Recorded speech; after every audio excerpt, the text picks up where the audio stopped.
Providing reliable protection since 1877, we are Farmers and Mechanic Insurance Companies. For over a century, we have been dedicated to provide dependable insurance protection and excellent customer service. We specialize in auto, home, farm, and business insurance. Our products are backed with personal, hands-on service. You can trust us to protect what matters most to you. For all of your insurance needs, there's Farmers and Mechanics Insurance Companies.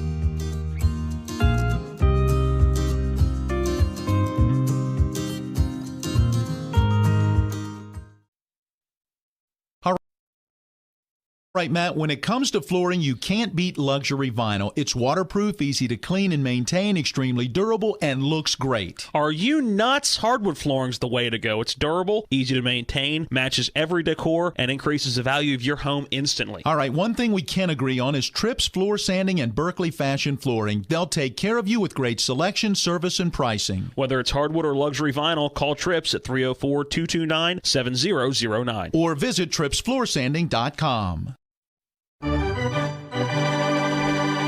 The following is a special sports broadcast presentation of Talk Radio WRNR Martinsburg. Play ball! It's time for the fun and excitement of West Virginia high school baseball. Today's game is being brought to you by Bechtel Jewelers, the Brown Funeral Homes and Cremations, CMA Honda of Winchester, Hagerstown Ford, the Mansion Ferretti Law Firm, the Mountaineer Grill and Pub, the Mirius Group of Financial Advisors, Orsini's Home Store, Kent Parsons Ford of Martinsburg, and the Skinner Law Firm. And now for the pregame show. Let's go out to the field and join our Talk Radio WRNR broadcast team.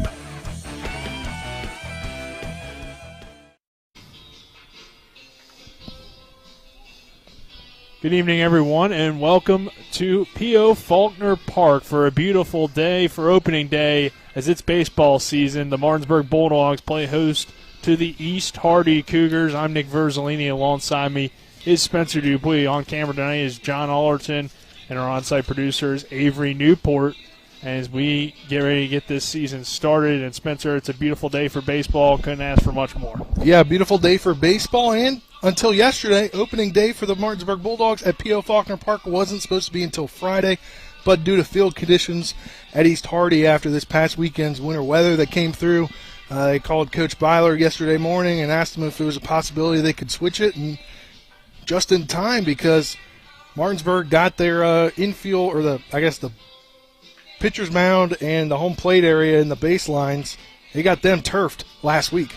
Yeah, it's a new look field. If you can kind of see, we have this new turf here at home plate along with the Bulldogs going around the perimeter of the home plate, I guess, in the batter's boxes. And then besides that, in the home and the pitcher's mound now with some turf as well. So it's a nice look.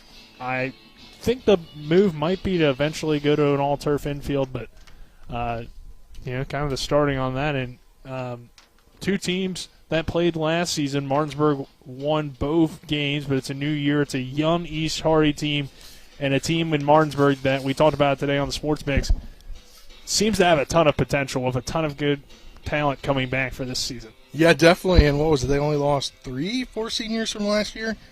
So, obviously, a lot of players coming back. You know, you got the likes of Carson Buber, Landon Sifford, Hudson Clement, the West Virginia State Gatorade Football Player of the Year, is going to be a preferred walk-on to play football at West Virginia. He comes and plays shortstop here this season. Caleb Edwards going to be a cleanup position here for the Dogs. Jake Zittel in the DH position. It's looking like a good season for the Bulldogs. On paper, but it all starts today, and this is when you can kind of begin to prove that you are a team to be reckoned with this year, because we've had a ton of the coaches on, and they've all really pointed to Martinsburg's experience, their pitching, as being something to look out for this year. But it's going to come down to, can they do it on the field? And on the East Hardy side of things, they're a young team. They were young last year. They hope that experience translates to this season. They only have 2 seniors on the roster, though, this year. Yeah, they're definitely a young ball club, and they definitely are kind of trying to build it up here.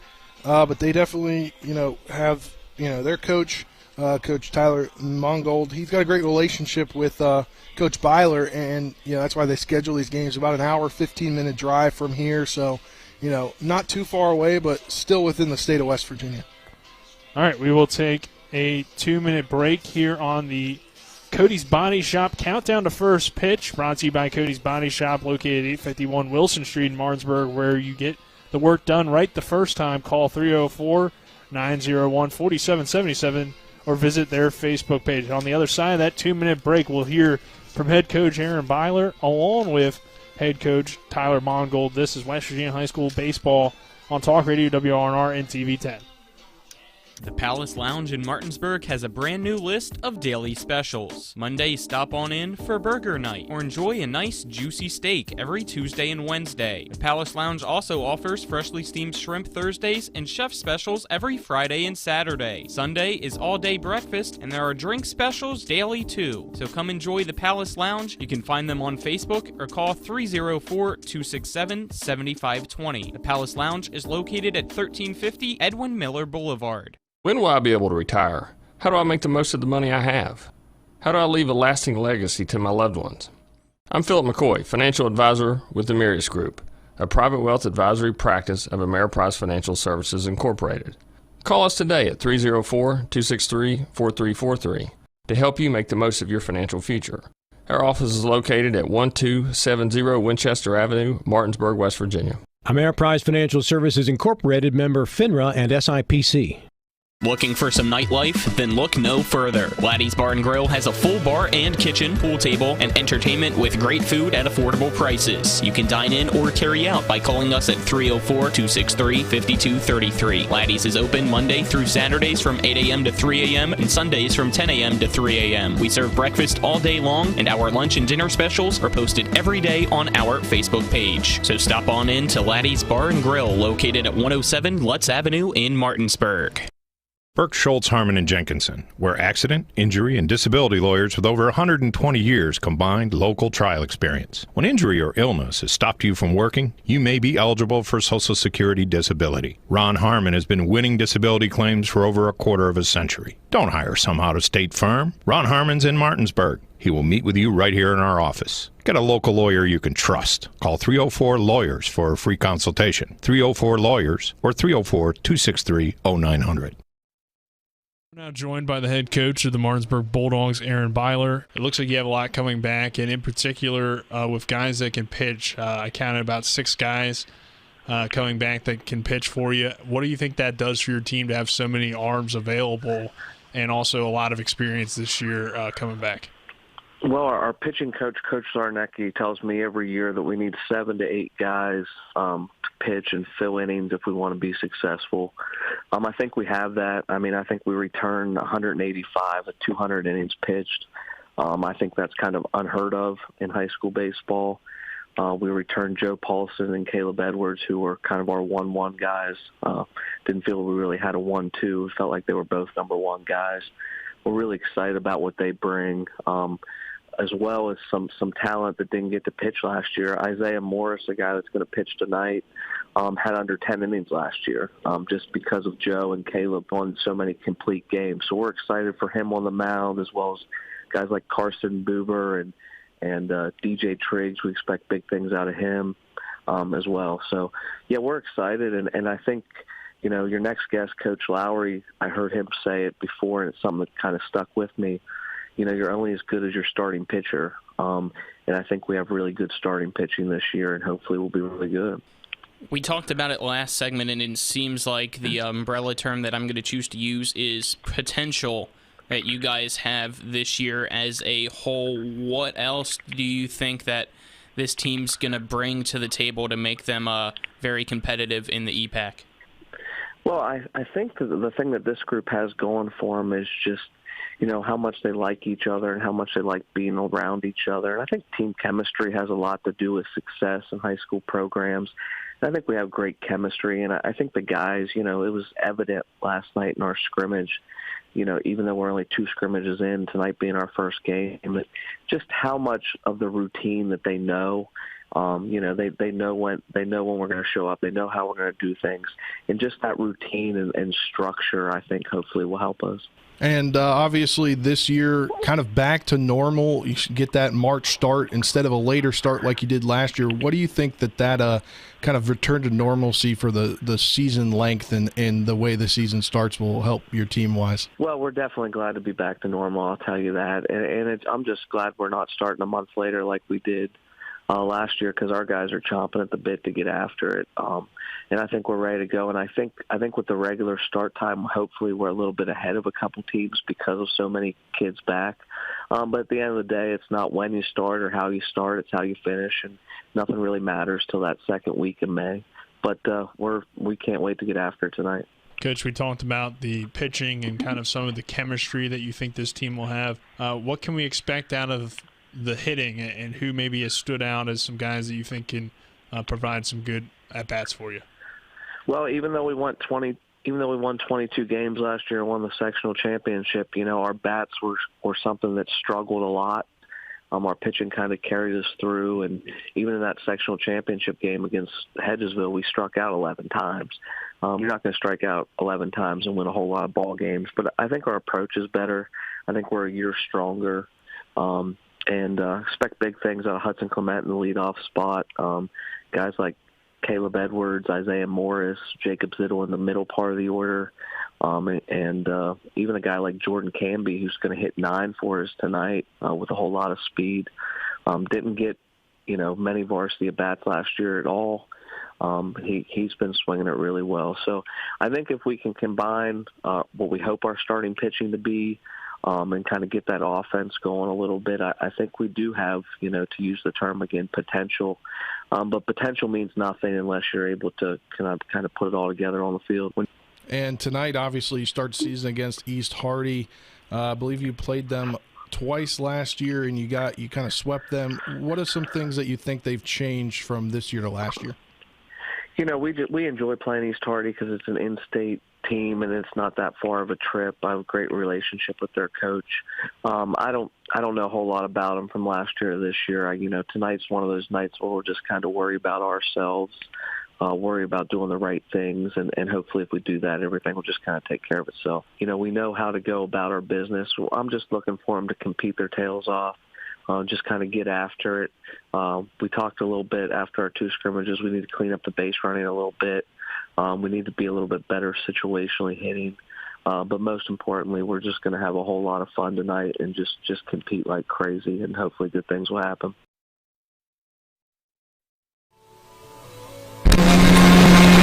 Originally now joined by head coach of the East Hardy Cougars, Tyler Mongold. Coach, not the best of seasons for your team last year, but what are you kind of looking forward to about this season and beginning here tonight against Martinsburg? We gained a lot of experience last year. We went, who's playing a lot. We had 4 freshmen starting last year, so our sophomores know that experience. I'm looking forward to seeing how well they improved over the season. We played a lot of travel ball, so I believe we'll be a better season this year. And having, you mentioned the freshmen coming on now, sophomores, and also you guys still have a pretty young team this year, just in general in terms of a lot of juniors, sophomores, and freshmen on the team. So that's got to be exciting for your program, knowing that you have a lot of young talent that's ready to play varsity and just need to get that experience to have success. Yeah, we only have 2 seniors, 1 junior, the rest are sophomores and freshmen. So in the next couple of years, I think we'll be all right. And getting to play a team like Martinsburg that has a pretty good history, and obviously last year they beat you pretty bad, but you're looking to turn around, and I guess this is an opportunity to prove yourself and show the improvement you made from last year. Yeah, we're ready to compete. I think we'll compete a little bit better this year, hopefully. But we got I have 2 or 3 more pitchers that I can rely on, so I think we'll be all right. And what are are some things that you want to see out of the team in particular tonight, with it being opening day and obviously a long season ahead of you? Prevent that one bad inning. Last year we had a problem. I had a couple errors in one inning. I think if we can prevent that one bad inning, we'll be all right. This is a non-conference game, so how are you kind of approaching this one, and how do you think this will prepare you for conference play? Just the experience playing better teams than us. Obviously, Martinsburg, their history's doing well. Just come out and compete. That's all I'm asking. All right, Coach. Thank you. Good luck tonight. Test 1 2. Test 1 2. Those were our coaches' interviews.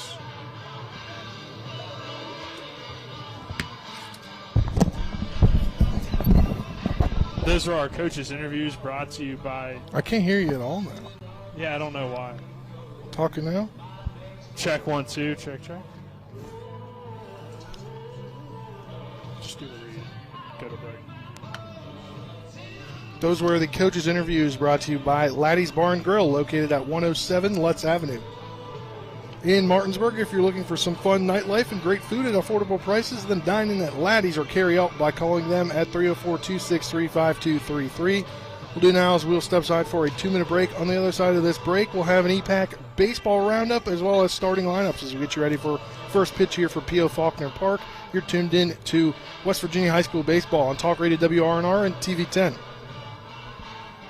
Hi, my name's Corey, and I'm here at Orsini's in beautiful Martinsburg, West Virginia. We no longer specialize in only appliances. We have kitchen design, countertops, cabinets, flooring, and even a new 1,200 square foot sleep studio with brands such as Stearns & Foster, Sealy, and Tempur-Pedic. 304-267-7251, 360 Hack Wilson Way in Martinsburg.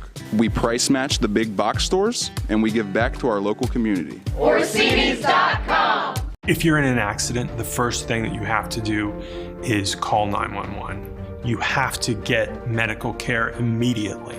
The next thing you need to do is call us. When you hire us at the Skinner Law Firm, what we do is we are going to investigate your case, and we're going to lay out the options that you have, all at no cost to you. We will use all of our resources and all of our experience to get you what you deserve. The Skinner Law Firm, SkinnerFirm.com. Heffley Motor Company, serving the Eastern Panhandle for over 17 years. Known for our wide variety of vehicles at great prices, we are the area's only pre-owned Carfax Advantage dealer. Save yourself time and money. Come see us. You'll be glad you did. And don't forget our popular detailing service to keep your car looking brand new. We're proud to be your partner serving the community. You're local, we're local, why not buy local? Heffley Motor Company, a nice place to do business. Let's go! Drink some beers! Mountaineer Grill and Pub! Mountaineer Grill and Pub offers many daily specials, including Trivia Night Monday, Karaoke Tuesday, Steak Night Wednesday and Sunday, Thursday night Boneless Wing Night, and on Friday and Saturday nights, there'll be a DJ and or karaoke. And remember, Monday through Friday, happy hour, 11 a.m. to 6 p.m., $2 domestic bottles and $2.50 domestic drafts. Let's go! Drink some beers! Mountaineer Grill and Pub!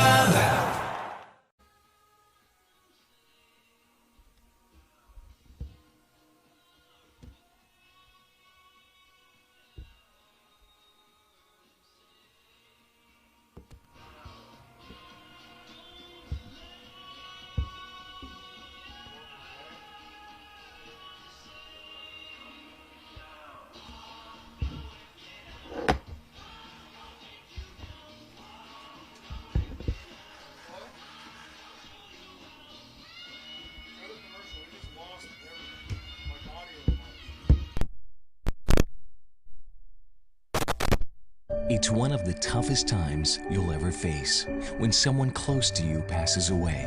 It's a swirl of papers to sign and arrangements to be made, all while you're dealing with grief. At Brown Funeral Home, we encourage you to pre-plan. Pre-planning not only makes things easier for you, it protects you from rising costs. At Brown Funeral Home, our families are precious to us, and so are yours. Brown Funeral Home in Martinsburg, Inwood, and Charlestown, Ranson.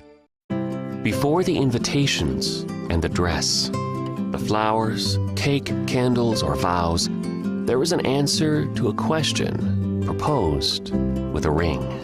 Bechtel Jewelers knows that an important part of your wedding happens before the I-dos. We're a diamond store with an engagement and bridal jewelry selection that's both exciting and accessible. On the big day, there's everything else, and there's the ring. Make sure you get this one right at Bechtel Jewelers in Inwood.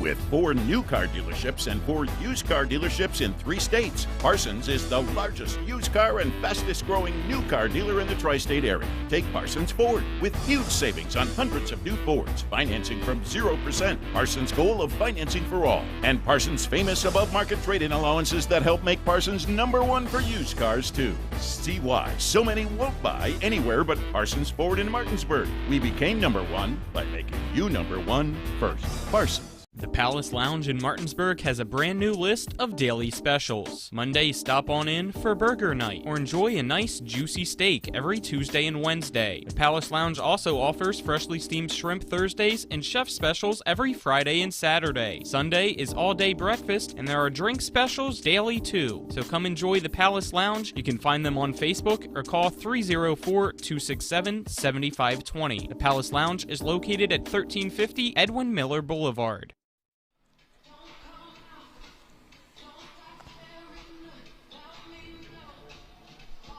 Welcome you back to P.O. Faulkner Park. Sorry about those technical difficulties, but I think we'll be good now as we'll get into our EPAC Baseball Roundup, brought to you by Burke, Schultz, Harmon, and Jenkinson. Over 120 years combined experience as accident, injury, and disability lawyers. Go to BurkeandSchultz.com or call them at 304-263-0900. We play hardball. Spencer, let's talk about, since there's no other games, I believe, tonight. There's one going on. Hedgesville is at John Hanley in Virginia. That game should already be underway. It says 5 p.m. I don't know if that is correct or not, but it says 5 p.m. according to the EPAC website. And then tomorrow night, a slew of games going on. Excuse me, not tomorrow night. There is Thursday, there's one game going on. It's Washington High School. They're at Loudoun Valley in Virginia. Then Jefferson gets going Friday at 5 p.m. It's Highland Private High School out of Virginia. And let's double check here for Friday. Martinsburg's home. They take on Hedgesville in the first conference matchup of the year. Musselman is at Spring Mills. And I think that's all the teams in the EPAC. That's 6 teams that we just covered there. Yeah, and again, as we're expecting a pretty good EPAC season. And Spencer, I mean, the game we'll have on Friday will be Martinsburg Hedgesville, and then we'll be here again on Saturday for that double header. So should be an exciting week. Let's quickly go over some other things we have to go over before first pitch. Let's start with the weather. It's a perfect beautiful day. Couldn't pick a better day to start baseball. Not too hot, not too cold, just about right in the mid-60s. Sun was out all day. Ready for baseball.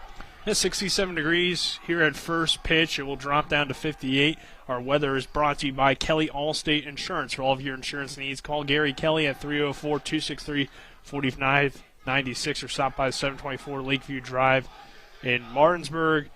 Let's take our 1-minute break. On the other side of that break, we'll have starting lineups and then first pitch to follow that a few moments later. So this is West Virginia Baseball on Talk Radio WRNR and TV 10. Play ball! The pregame is over, and we're ready for today's opening pitch and the play-by-play. Today's game broadcast has been brought to you by Cody's Auto Body, Laddie's Bar and Grill, Trips Flooring, The Mortgage Center, Gary Kelly Allstate Insurance, Burke, Schultz, Harmon, and Jenkinson, The Heffley Motor Company, The Palace Lounge, Farmers and Mechanics Insurance Companies, Milestone Realty, and by WVU Medicine, Berkeley, and Jefferson Medical Centers. So let's return to the field and rejoin our Talk Radio WRNR broadcast team.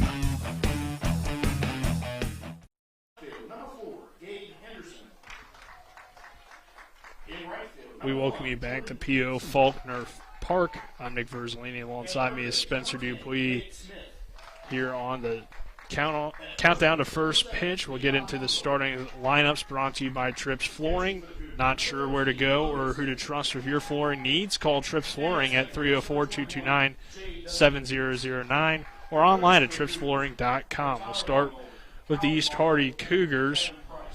Starting on the mound for them will be Noah Singer, and then they're starting lineup in center field. Number 3, Jones. Number 6 at pitcher, Noah Singer. Number 20, Price, and shortstop. And left field, it will be number 4, Henderson. And right field will be number 1, Teets. At third base will be number 10, Smith. At first base, it will be number 7, Monsold. Behind the plate will be Logan Singer, the catcher, number 13. And then rounding out the lineup, the second baseman, number 21, J.W. Teets. And then for the Martinsburg Bulldogs at shortstop, it will be the senior, number 3, Hudson Clement. In left field, it will be number 4, Sifford. On the mound and batting third will be the pitcher, Isaiah Morris. At first base, it will be number 27, Edwards. And the designated hitter will be Jake Zittel, and wearing number 18. At third base, it will be Lupus, and wearing number 10. At second baseman, the number 5 will be Bubler. And behind the plate will be number 8, Asananovich. And then rounding out the lineup will be number 7, Canby in center field, and then in right field will be Wilt. He's being DH today for Zittel. So an experienced Martinsburg team, and we got a little bit of time before the national anthem, so let's take a minute break, and then when we return, we will have first pitch here from Martinsburg not from the high school, but just outside the high school at P.O. Faulkner Park. This is West Virginia High School baseball on Talk Radio WRNR and TV 10. See that Honda badge? It reveals more than the Ridgeline's maker. It's a testament to endurance and Honda ingenuity.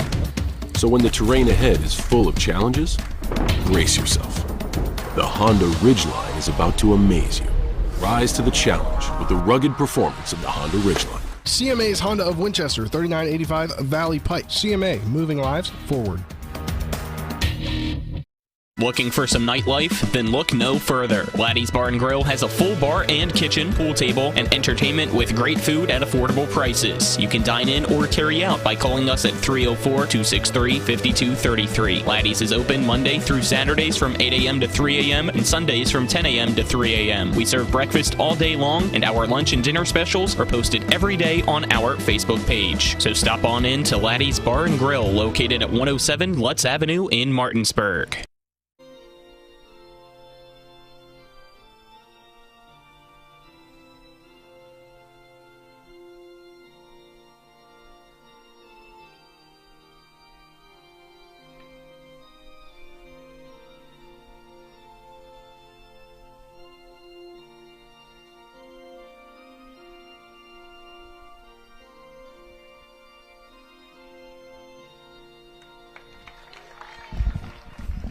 We welcome you back to P.O. Faulkner Park. Nick Verzolini alongside me, Spencer Dupuis.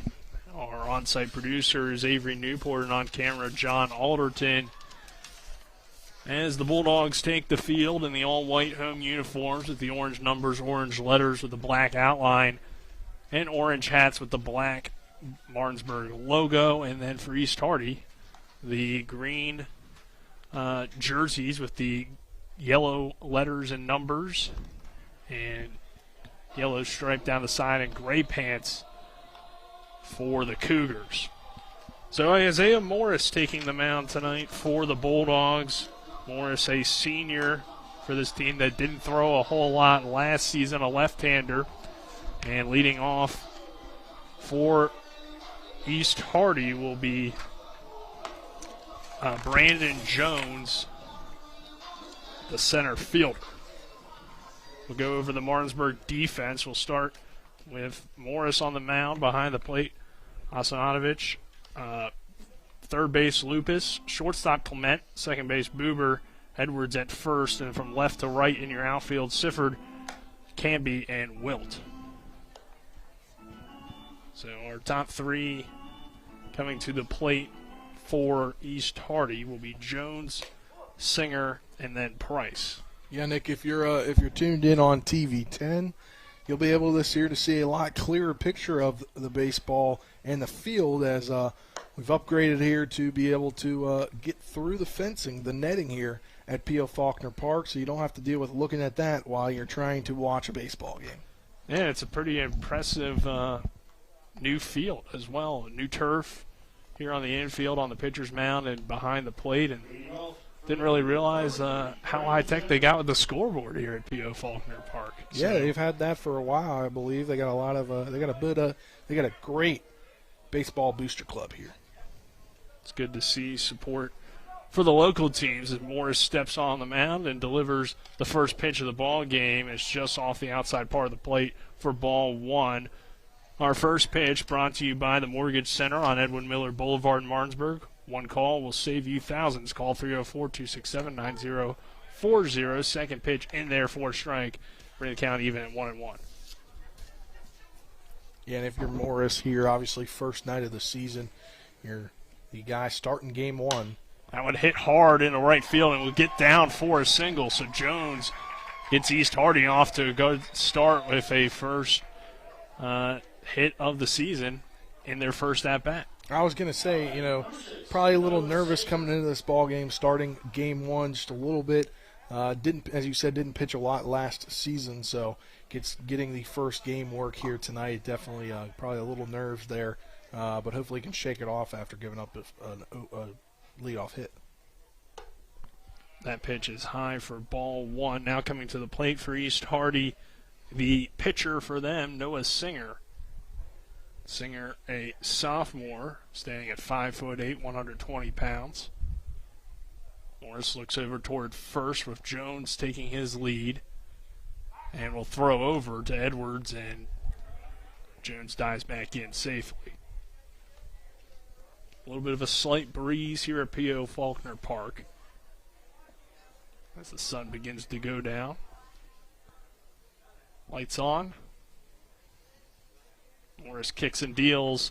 That pitch low for ball two. 2 balls, no strikes here on Noah Singer. Morris takes a breath. Looks over and now delivers the pitch, and that one in there for a strike. Bring the count to 2-1. Just getting that low outside corner.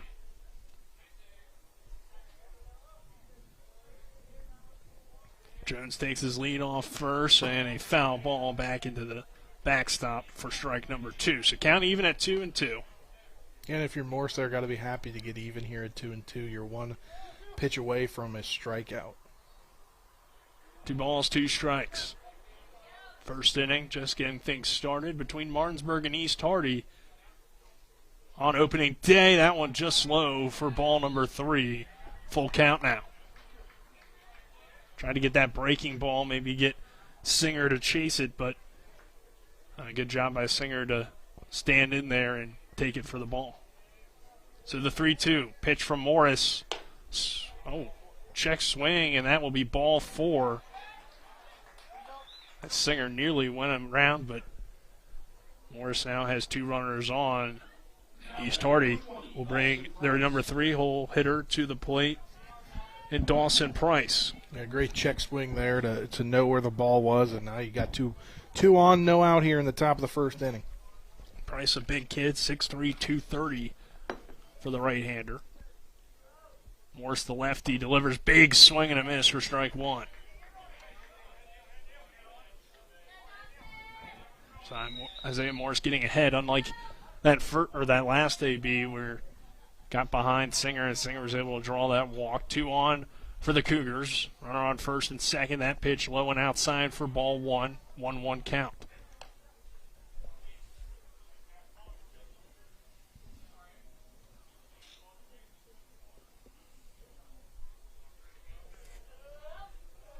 Morris looks back toward the runner on second. Now delivers the pitch outside for a ball. It's a 2-1.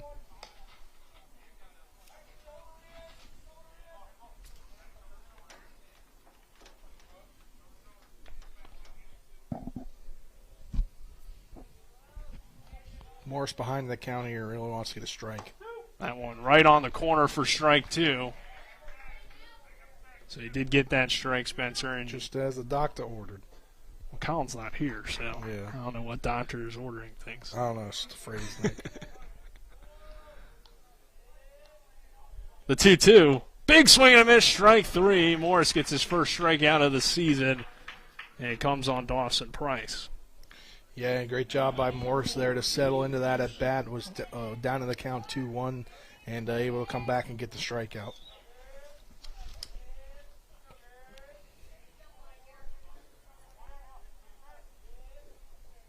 Morris looks back on the runner, delivers the first pitch here, and that ball misses outside. Henderson coming to the plate. That's Gabe Henderson, the senior, 5'11", 180-pounder. Isaiah Morris now with one strikeout, the first out of the inning. 2 on for East Hardy. No one, or a 1-0 count, and that pitch on the corner for strike 1. Count now even at 1-1. East Hardy, a young team, a team that would like to take advantage of this good start, but Morris looking to shut him down. That ball hit high into right center. And chasing it down, they'll try for the tag for out number 2. Throw to third. Got him at third. What a throw. Wow, what a throw. What a throw in from center field. Canby to Lupus at third, and that gets the tag and ends the inning. That's how you energize a team after giving up 2 early hits, or a walk and a hit. So we'll head to the bottom of the first. No score between Martinsburg and East Hardy. This is West Virginia High School baseball on Talk Radio WRNR and TV 10.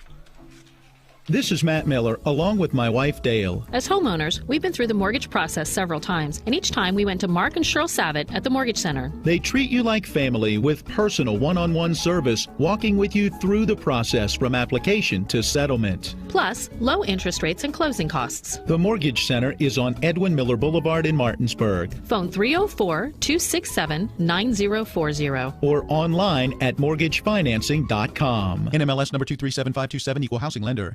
Are you considering selling your home and don't know where to start? Then call Chris Ross and the Milestone Real Estate Group at Keller Williams. A Martinsburg High School graduate, Chris knows the local market, and he's proven it as #1 real estate team in West Virginia in 2019. Phone Milestone Real Estate Group at Keller Williams at 304-579-7349 or go to callchrisross.com. Let's celebrate your real estate milestone together. We welcome you back to P.O. Faulkner Park. Nick Verzolini alongside me, Spencer Dupuis.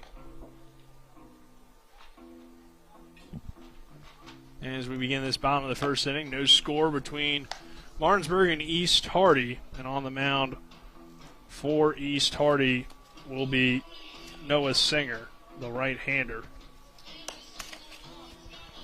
Lineup for Martinsburg, Hudson Clement will lead things off for the Bulldogs, the shortstop.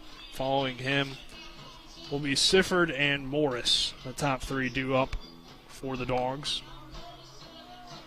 Clement, obviously, as I mentioned in the pregame show, he's preferred to walk on to play football at West Virginia. So, baseball, he may just do this for fun, Nick. Not a lot of pressure when you already know what you're doing. Yeah, and when you're that kind of athlete that can play 2 sports. I mean, I think he was used always to play basketball. I know he was on the Max Preps roster, but who knows how accurate that is. But, I know college recruits, at least I was always told this by coaches and stuff, they want you to play multiple sports. And that shows in Hudson Clement and what kind of athlete he is. Yeah, the versatility here, leading off playing shortstop today. So Clement digs in for his first at-bat, and that one ripped into center field. And that is over the head of the center fielder. Clement wants 2. He may go for 3. Going for 3. And I think he's going to get in there easily. He could have even maybe tried for 4 after hey, he making it look had easy. a little bit of an issue. So a triple for Hudson Clement to begin the season. Not a bad start on your first pitch, you see. Not a bad way to start the season. And to think he's just going to play football in college. Yeah. So it looked like Jones had some issues with it in center. That one hit hard out to deep left. And going foul and out of play. Sifford was trying to get the Dogs on the board early. You only need a fly ball to score. Yeah. If you're Martinsburg.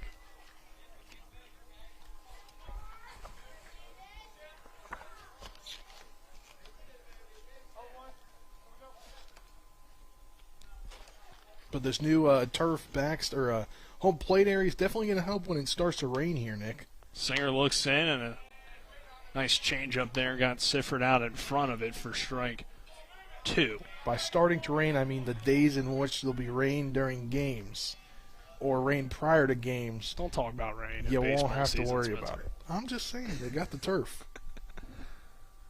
That pitch hit hard on the ground. Clement will score easily from third, and the throw is wild, so Sifford will reach base safely. Try to tag him, but I mean, you're allowed to overrun the bag, so. Well, it looked like for a second he maybe he turned a little bit left. Well, Sifford got back in there, he so. did get back in there, but it did look like he went a little past the baseline. You want to roll that in error, Spencer? I don't know what you rule it, because he was right there. It was a bang-bang play, either way you look at it. We'll say infield single. Why not? Yeah, why not? It's early in the season. Give him a hit. Throw over, not in time. Morris coming to the plate now. Isaiah Morris, the Bulldog pitcher.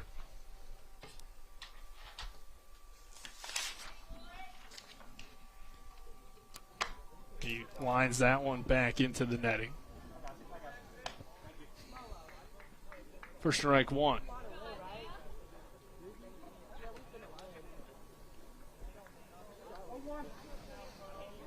Morris, the left-handed hitting pitcher for the Dogs, as Sifford leads off first. 1-0 Martinsburg here in the first inning, and Sifford will go down to second and steal that base easily. So Yeah, stolen it was base there. Way too easy. They were running back to get to the base.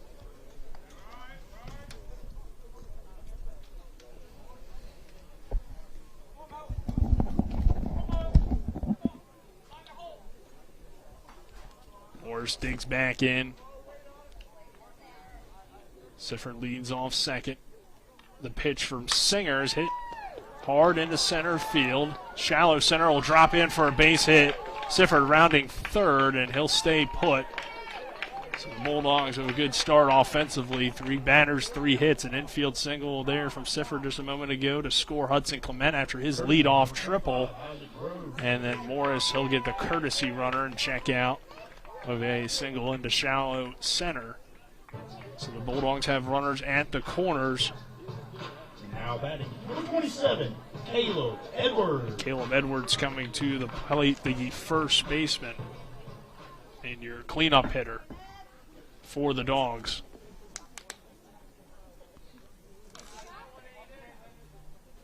So Sifford leads off third.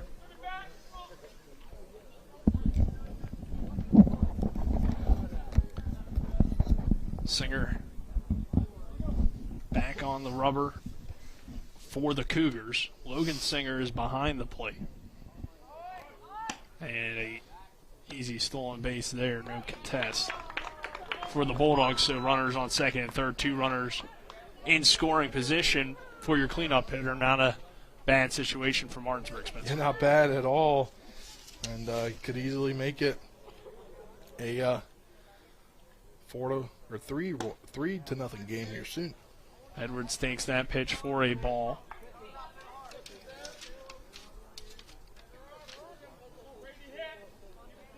Runners on second and third for Martinsburg.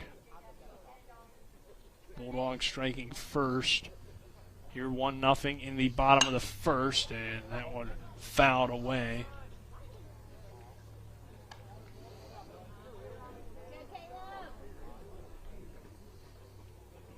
2 strikes here on Edwards. Or, I'm sorry, 2-1 now. So 2 balls and a strike as Edwards fouled that one away. Next pitch, swing and miss in the dirt for strike 2. Tough inside breaking ball. So 2-2 count on Caleb Edwards. Bulldogs with a runner on third and second. Singer on the mound for East Hardy. Martinsburg up 1-0 here, bottom of the first inning. That pitch hit hard back up the middle. That will score a run easily from third. And a drop on the throw. I don't think that will be an error. I don't think he's going to throw down. You're right. So that will be an infield single for Caleb Edwards. Line is moving here for the Dogs early. 2-0 Martinsburg as Edwards picks up the RBI. Number 18, Jake Zittle. Jake Zittle, the DH, up now. Also a center for the Bulldog football team. Zittle in the DH role today, hitting in place of Wilt. So runners on the corners for Martinsburg, leading 2-0. Zittle at the plate, the right-hander facing the righty Noah Singer. Singer delivers the pitch, big swing and miss from Zittle. Talked about typically early in the season with Coach Byler on the show how hitting can be behind pitching, but Bulldogs bats look good early, Spencer. They definitely do here. As I just said, the line is moving. Runners on first and third. Zittle takes that pitch outside for ball 1, 1-1 count.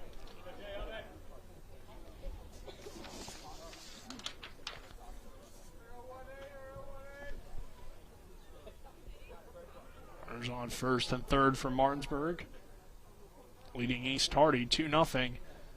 Here in the bottom of the first inning, a pitch for Zittle. Hard hit up the middle. That will score the runner from third if they don't get the double play, and Zittle digs it out as that runner was off of first, so pick up the RBI on the sacrifice, or fielder's choice, and run driven in there for Zittle, and the Bulldogs extend the lead now to 3-0.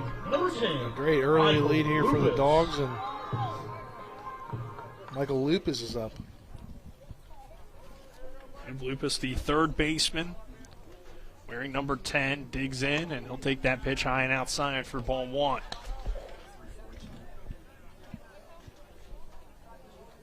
Michael Lupus, the junior. Pitch and play third base. And Zittle takes his lead off first, and Lupus chops that one foul down the third base line.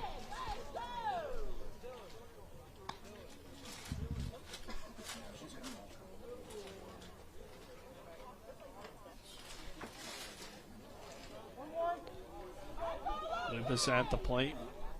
Zittle on first. Singer on the mound for East Hardy, trailing 3-0 to Martinsburg. Nice breaking ball. It curves at the last moment into the zone for strike 2 as Lupus took.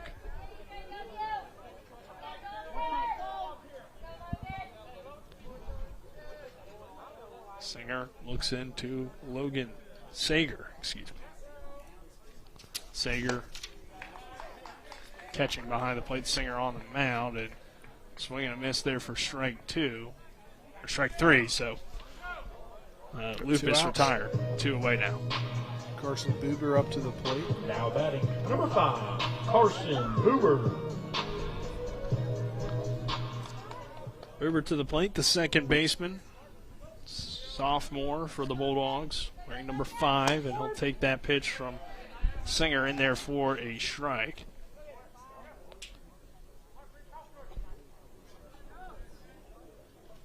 Zittle takes his lead off first. Martinsburg leading 3-0, bottom of the first inning here at P.O. Faulkner Park, and that pitch misses outside for a ball, 1-1 count.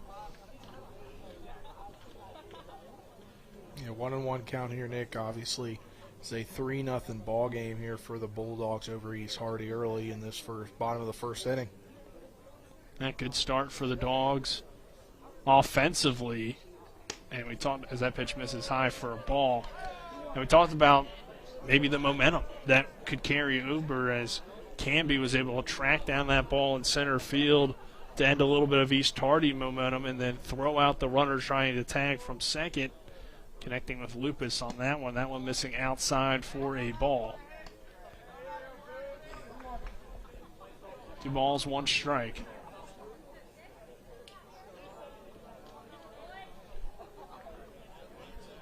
Zittle leading off first. The pitch. A little blooper into shallow infield, and it's caught. Running in on it was Teets for out number 3. But Martinsburg gets 3 runs in the bottom of the first inning. We'll head to the second. It's West Virginia High School baseball on Talk Radio WRNR and TV 10. Hagerstown Ford continues to be your leader in car sales up and down the I-81 corridor. We will beat any and all competitors' prices, and we've made buying a new car easier than ever with 1-day delivery better than Amazon and a return policy better than Walmart. Your satisfaction is our guarantee. If you don't like it, simply return it and we'll come pick it up. No questions asked. Why would you shop anywhere else? At Hagerstown Ford, we take great pride in our community and supporting our local student athletes. That's why Hagerstown Ford is the official car dealership of Shepherd Rams quarterback Tyson Bagent. Our remote buying process has made new car shopping so easy, you'll never even set foot in a dealership. Simply go to HagerstownFord.com and click on the car you want to buy it, or use the Axle Auto app. It's that easy. You can order your new car on any device. Go to HagerstownFord.com and get your new car signed, sealed, and delivered from Hagerstown Ford. We welcome you back to P.O. Faulkner Park. Nick Verzolini, Spencer Dupuis, 3-0 Martinsburg on top. You're just now joining us in that last half inning. The Bulldogs rally for 3 runs. It starts with the Hudson Clement triple to lead off the bottom of the first inning. And then Sifford with a single to drive in Clement easily from third. Morris comes in, gets a hit after the infield single by Sifford. And then a run driven in by Edwards. And a run driven in on a Zittle fielder's choice gives Martinsburg the 3-0 lead.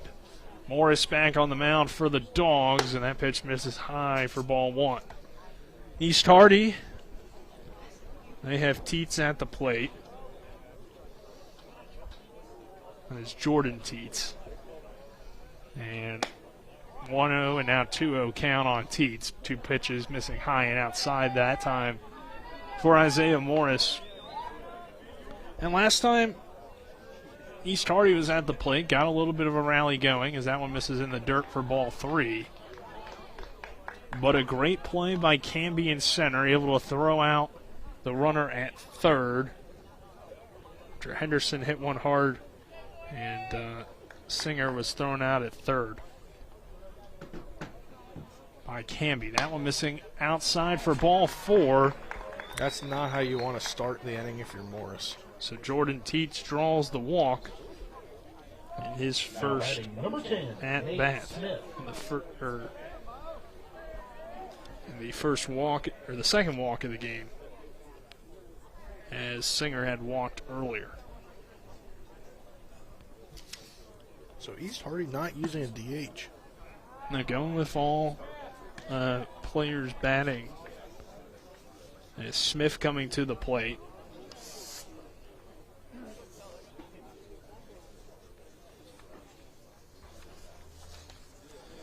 Three 0 Martinsburg. Smith fakes the bunt. That pitch missing outside. 2-0 count here on Nate Smith, the 5'8" sophomore. Teets leads off first. And that one misses as well. So 7 straight balls thrown by Isaiah Morris to begin this second inning. Yeah, you don't want to go 8 straight balls. And that would give a lot of momentum to East Hardy, who's a young team. Showed some abilities with the bat earlier, and that one hits the inside corner for strike 1, make it 3-1 count. Yeah, he catches the corner there, and maybe that'll give him a little confidence to get out of this at-bat.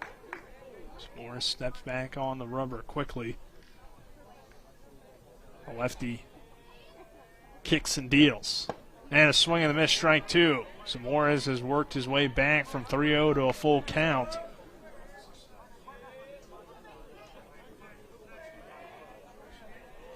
Runner on first after the walk to the leadoff batter, Teets. Here's the 3-2, and it misses outside, so back-to-back walks. East Hardy now with runners on first and second.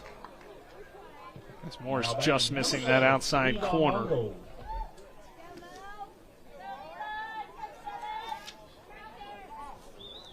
Mongold now coming to the plate. Levi Mongold, the left-handed hitting first baseman. Is he related to the coach? Coaches. There's two coaches that are both Mongold. Both Tyler Mongold and his father is the assistant coach. So I would presume that this is probably his brother. He's a little young to be his son, I would think, but I'm not certain about that. I would presume they're related, though, in some way. That one's in there for a strike.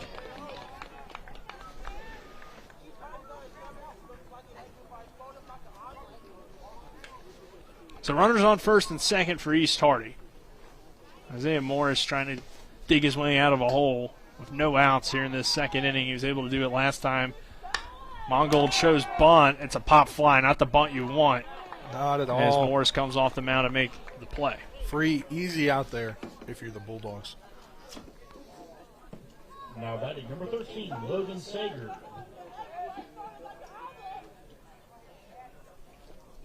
So Sager to the plate. The catcher, Logan Sager. He's a freshman. 5'7". Runners on first and second for East Hardy. Martinsburg leading 3-0 here in the second inning. That one missing outside for ball one. East Hardy's been patient at the plate. They've gotten ahead on several at-bats, but so far Morris has been able to work through it, but eventually got to be a little bit ready or worried about that pitch count. And he didn't get to throw a whole lot of innings last season as that one misses outside for a ball. 2-0 count. So, it's early in the year. You want to see what you have in this arm, and it could be a good opportunity for him to kind of settle in because you're going to need, like we talked about on the Sports Mix today, 6, 7, 8 arms that you can rely on throughout a season. So that one's in there for a strike. Good comeback pitch. 3-0 East Hardy, or trailing Martinsburg. Martinsburg on top 3-0. Runners on first and second, though, for the Cougars. The pitch from Morris outside for ball three, a 3-1 count here on Logan Sager.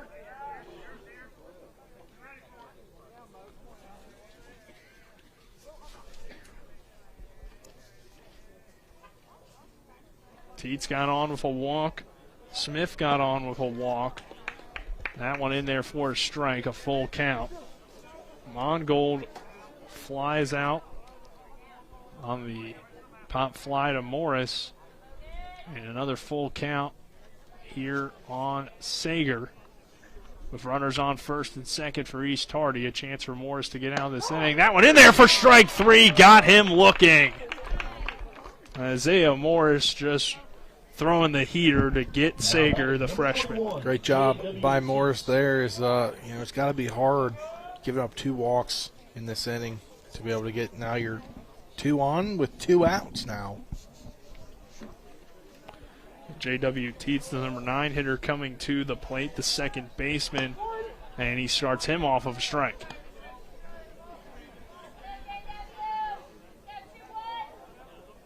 Teets, a sophomore. Runners on first and second, the 2 walks to begin the inning for East Hardy, and now it's a swing and a miss for strike number 2. Good pitch there in the dirt. So Morris gets ahead here at 0-2 on Teets.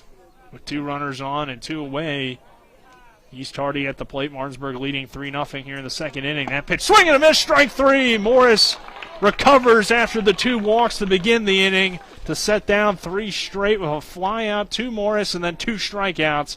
We'll head to the bottom of the second. Martinsburg 3, East Hardy, nothing. This is West Virginia High School baseball on Talk Radio WRNR and TV 10. Hagerstown Ford continues to be your leader in car sales up and down the I-81 corridor. We will beat any and all competitors' prices. And we've made buying a new car easier than ever with one-day delivery better than Amazon and a return policy better than Walmart. Your satisfaction is our guarantee. If you don't like it, simply return it and we'll come pick it up. No questions asked. Why would you shop anywhere else? At Hagerstown Ford, we take great pride in our community and supporting our local student athletes. That's why Hagerstown Ford is the official car dealership of Shepherd Rams quarterback Tyson Bagent. Our remote buying process has made new car shopping so easy, you'll never even set foot in a dealership. Simply go to HagerstownFord.com and click on the car you want to buy it, or use the Axle Auto app. It's that easy.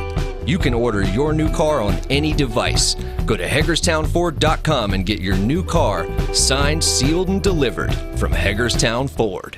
You back to P.O. Faulkner Park. Nick Verzolini alongside me, Spencer Dupuis. Couldn't say your name there. I don't know. You've been having troubles all day. You were trying to talk to Coach Byler on the air. And those S's, man. Specific. Schultz. Spencer. Burke Schultz. I don't know. Learning new things about myself, I guess. But hey, Martinsburg 3. We talk for a living. Yeah. East Hardy, nothing here in the bottom of the second inning on a beautiful day for opening day. This game originally was expected to be played at East Hardy, but that was changed due to East Hardy's field conditions due to the snow that we had over the weekend. So moved to a home game, and then the game that's later in the year when Martinsburg was supposed to play host to East Hardy, they'll now travel there. So the Bulldogs got 3 runs in that first inning. It started with the Hudson Clement triple, and now Sonovich will lead things off. The number 8 hole hitter wearing number 8, the catcher. He'll be followed by Camby and then Clement due off this inning for the Bulldogs. Singer still on the mound for East Hardy, and he'll kick back and deal, and that one just misses outside for a ball. You know, when I played baseball back in the day, gosh, middle school, elementary school, I was number 8. That was my favorite number. Cal Ripken. Go-to number. Is that why? Yeah, man, I just like the number 8. All right. High for ball 2. I was always the highest number we had on the team because I was a pretty big kid, and we didn't really get to choose our numbers. So it was just like 13 or 14 was usually my number, no real specific reason. As Asanovich rips that one down the third baseline, and it is foul.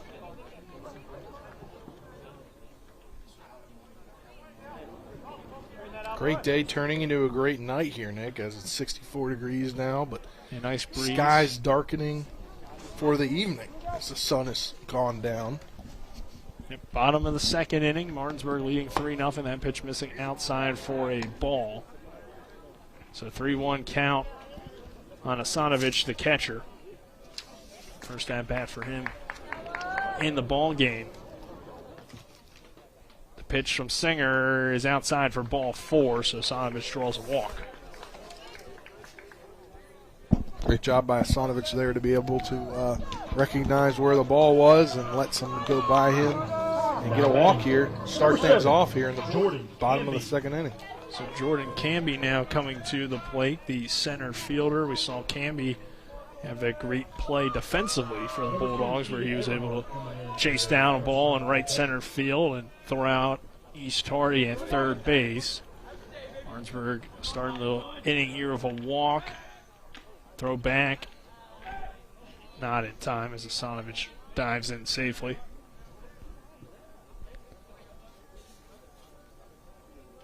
Can be a junior. 9-hole hitter here. He pumps that one up. Foul territory and a good effort by Sager, but he couldn't get his glove under it. Just didn't get a great start to figure out where it was. Maybe lost it up in the twilight for a second. But he definitely had the chance to get it 1 second earlier. Jumping to it, he would have gotten it. Yeah, and it's one of those balls, too, that it's tough to judge who should probably make that play. I would say maybe the first baseman has the best chance at it, but catcher also it's just kind of no man's land. Yeah. So pitch fouled away. That pitch outside for a ball. Asanovic takes off towards second.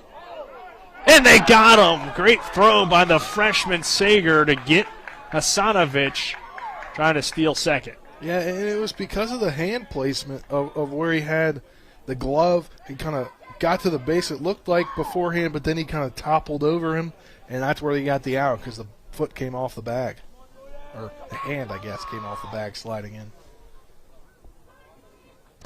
That one inside, and that hits Canby. So Canby now reaches first, and that hurts if you're Martinsburg because you would have had runners on first and second, but obviously didn't know that at the time. But even then, it's kind of hard to figure out, would he have thrown it in there? Who knows? Yeah, true. That completely changes your approach. Pitch call. Maybe they would have gone outside if he had a runner on first. And we talked about Canby's speed earlier on the defensive side, and that was one thing Coach Byler talked about with us today on the sports mix, was his ability to have a lot of speed in that 9-hole as Hudson Clement comes to the plate. And Clement got off to a great start with a leadoff triple. It could have been an inside park home run if he wanted to be really aggressive. That one pitches, and that will be a wild pitch. That will send Canby down to second easily with his speed. Definitely interesting to see how the ball hops off the turf here. Kind of just skidded across the turf there once it hit the ground. Obviously going to hit different, bounce different than if you were on dirt. That's a good point. As in dirt, it can die a little bit easier. Clement takes that pitch again off the glove of Sager, so Canby advances down to third on 2 wild pitches. And maybe some that you'd like to see your catcher go out and block.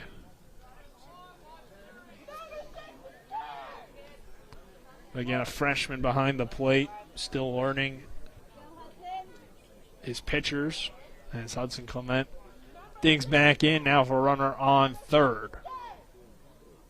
The pitch to Clement in there for a strike at the knees.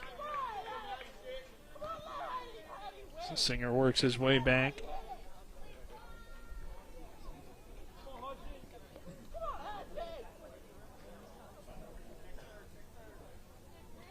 Now the pitch hit hard but foul. Now full count over the dugout there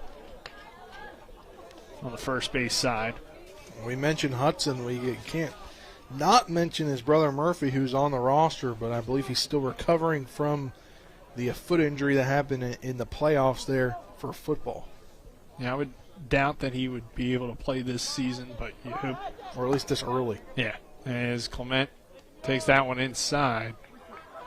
That actually makes it full count now, so it's 2-2 before. 2 balls, 2 strikes on Hudson Clement, the senior. Runner on third for the Bulldogs. Clement fouls that one off down the third base line. Yeah, I mean, from when we talked to him, I guess 2 or 3 days after they told him the prognosis, it appears it's a 3 to 5 month recovery time, and that was November. So, I mean, even then, you're kind of pushing it. Yeah. So we'll see. Obviously, you don't want to rush him back in a situation where he's only a sophomore, too, for Murphy Clement. Hudson Clement sends that one down the third base line. That will score the run. The throw, not in time. Giving an infield single for Hudson Clement. He's 2 for 2 on the day and pick up an RBI as well to get the Bulldogs lead now out to 4-0. Yeah, and I mean, he's done the 2 hardest things so far, legged out an infield single and gotten a triple. Yeah, you see the speed early on as Canby able to score after walking or getting hit by a pitch. Then a pair of wild pitches advance him to all the way down to third base. And now the infield single scores the run. Martinsburg takes a 4-0 lead. That one fouled away by Sifford. Sifford, his first time up, reached on an infield single and then scored a run. Landon Sifford, the junior for the Bulldogs. Clement on first. See if they try him to steal. They will. Hit and run as Sifford rips that one into left field. Clement rounds second. He'll now try to go for third as that one rolls all the way to the wall. Clement now making the turn. He'll score. Sifford trying to get to 3, and he will. So single and an error, advancing all the way to third. Hudson Clement scores. Bulldogs 5, Cougars nothing here at P.O. Faulkner Park. Yeah, and the offense is coming in bunches here for the Dogs. It was 3 runs in the bottom of the first. Now it's 2 runs and counting here in the bottom of the second. Isaiah Morris.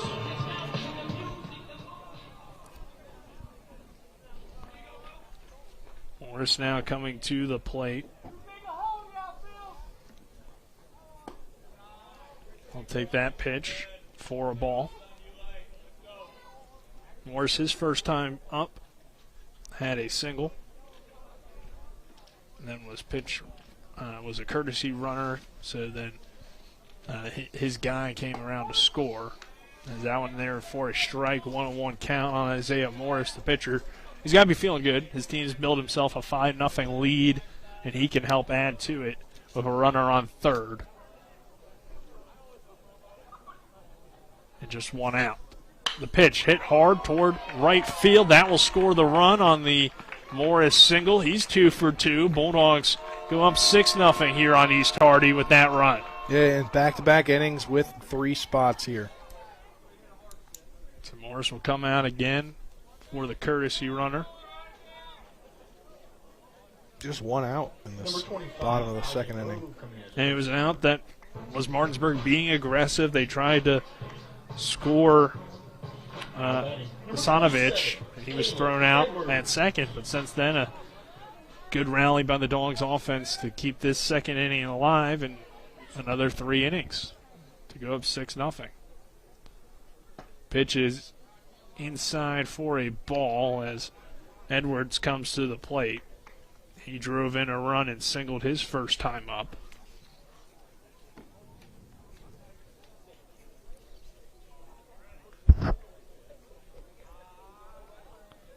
Runner on first for the Dogs. Pitch lined back into the netting for a strike.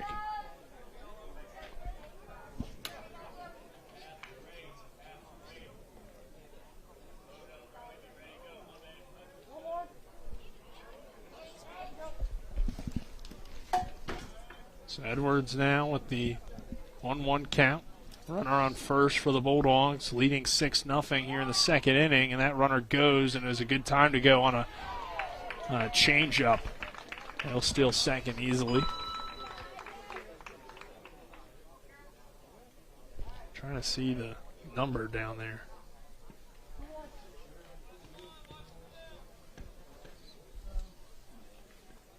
For the Bulldogs. But runner on second now for Martinsburg, with Edwards at the plate, and he'll take it outside for a ball.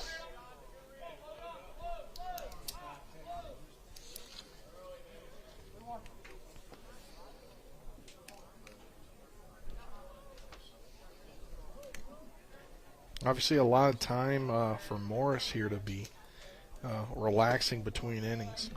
That one in the dirt for ball number 4. So Caleb Edwards reaches on the walk.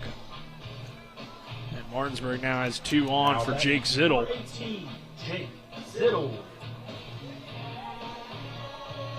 Zittel reached on a fielder's choice his first time up. Bottom of the second inning. Martinsburg on top 6-0. Runners on first and second. That one another wild pitch from Singer. Bulldogs advance both guys down to second and third.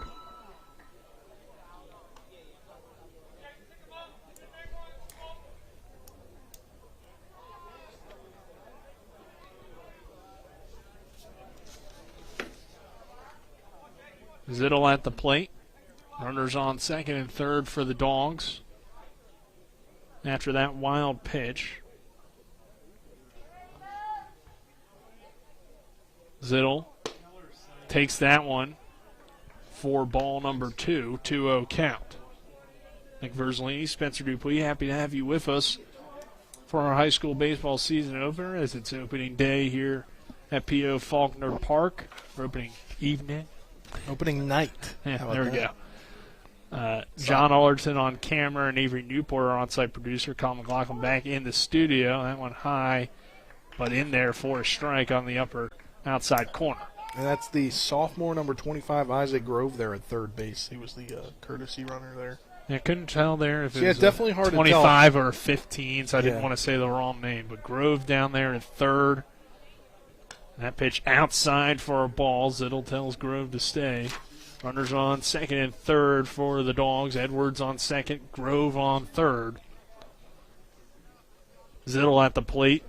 Martinsburg leading 6-0 here in the bottom of the second inning. Singer on the mound for East Hardy. He delivers his pitch. A big swing and a miss for Zittel for strike number 2. Yeah, Zittel wanted to put that one in the outfield, or past the fence in the outfield. Martinsburg scoring 3 in this inning, scored 3 in the first. Another scoring opportunity here for the Dogs. That one ripped up the middle for a base hit. Zittel will score. Grove easily from third, and Edwards coming around to score. It's a 2 RBI single for Jake Zittel, and the Bulldogs lead at 8-0 here at P.O. Faulkner Park. And it's a 5 spot here in this bottom of the second inning, and only 1 out. 2 RBI single, and we'll have a mound visit here.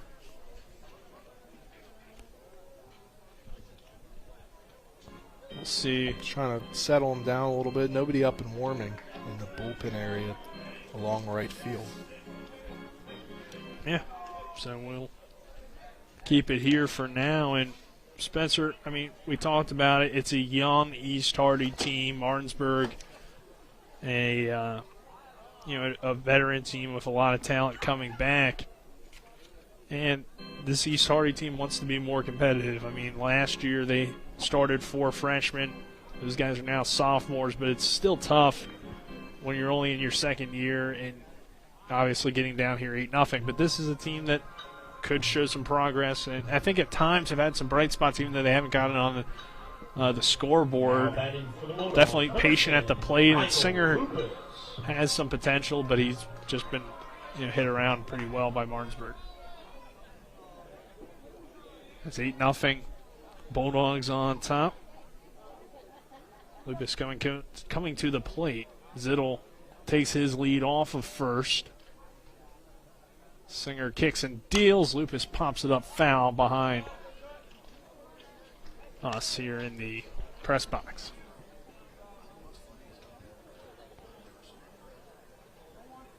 Lupus digs back in. Zittel leads off first. The pitch. Hit hard in between short and third, and that gets in there between that 6-5 hole for a base hit. So advance the runner Zittel over to second. First and second now for the Bulldogs. Martinsburg continuing to rally here in this second inning. After putting up 3 in the first, now 5 here in the second. And that will bring Buber to the plate as Martinsburg has almost hit around in this second inning.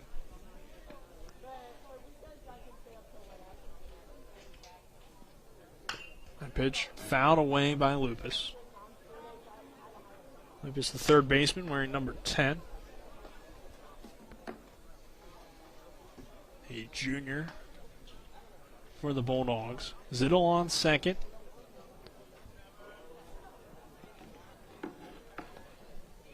Excuse me, Buber now at the plate. I think I said Lupus. You did. But it's opening night for us, too. So Lupus coming off with a single. Buber at the plate, the second baseman for the Bulldogs. With runners on first and second, a chance to add to Martinsburg's rally here, and that pitch misses outside for a ball. 2-1 count on Carson Buber, the sophomore. 8-0 Martinsburg, bottom of the second inning. A 5-run second for the Bulldogs. Runners take their leads. The pitch hit, slow roller toward the shortstop. He'll fire to first. Not in time, as Buber gets the infield single on a bang play down there at first. Good effort by Price to throw it down, but I think that was Lupus. No, it wasn't. You're right. Oh, they did give me. I thought they singled safe. I don't know why. Yeah. No, that was Lupus up the bat, though. No, Lupus is on second. Oh, my. Buber just. Sorry, I'm trying to fix a camera up here. It's all good. Asanovich rips that one into right center. That will score Zittel along with Lupus, and Martinsburg extends the lead to 10-0 now in this second inning, as the Bulldogs have hit around in the second. They need to go, I believe, 4.5? No, 5.5 innings. 4.5 innings, I believe, if they do not give up a run, 10-plus runs to the fifth inning, I believe is the mercy rule in West Virginia high school baseball. So 10 runs given up, and it looks like we'll have a pitching change. Let's go ahead and take a 30-second break, but our pitching changes, or 1-minute break. Our pitching changes are brought to you by Heffley Motor Company, located at 993 Hedgesville Road in Martinsburg. You're local. We're local, so why not buy local? Spencer rides with them, so you should too. We'll take a minute break, and we'll turn with more West Virginia High School baseball action on WRNR and TV 10. Ever try to collect on an insurance claim? Perhaps a homeowner's claim, auto accident, or fire? Insurance companies collect money from you for protection should something bad happen. And when it does, they don't want to pay, or they offer too little. At Mansion Ferretti, we have an attorney who worked defending insurance companies and knows all the dirty tricks they play to deny or lowball your claim. Call us today for help in getting what you really deserve. Mansion Ferretti, when you need justice. Burke, Schultz, Harmon, and Jenkinson. We're accident, injury, and disability lawyers with over 120 years combined local trial experience. When injury or illness has stopped you from working, you may be eligible for Social Security disability. Ron Harmon has been winning disability claims for over a quarter of a century. Don't hire some out-of-state firm. Ron Harmon's in Martinsburg. He will meet with you right here in our office. Get a local lawyer you can trust. Call 304-LAWYERS for a free consultation. 304-LAWYERS or 304-263-0900.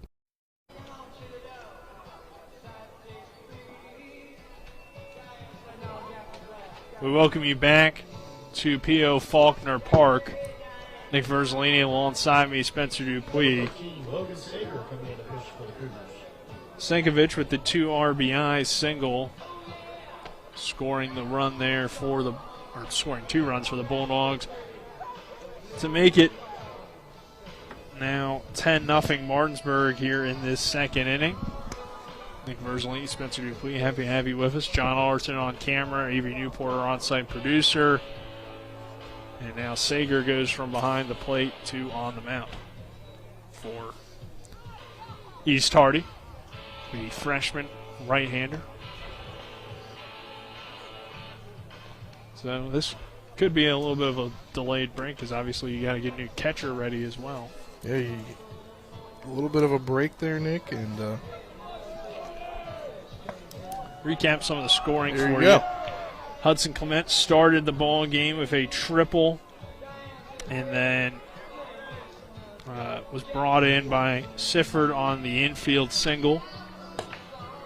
Edwards then picks up an RBI. Zittel extending that first inning on a fielder's choice, but the Dogs were retired on a Lupus strikeout. And there's 2 RBIs by Edwards there in that first inning. And then the second, Bulldogs just continue to rally from the bottom of the order. Canby scoring. Jordan Canby. Men had another hit, and now Canby back to the plate here in this second inning. And the Bulldogs off to a good start here. 8-0 or 10-0 now in the second. A 7-run second inning. The first pitch from Sager, not a good start. Plunked him. Hits Canby, so he's down after the hit by a pitch to reach first base.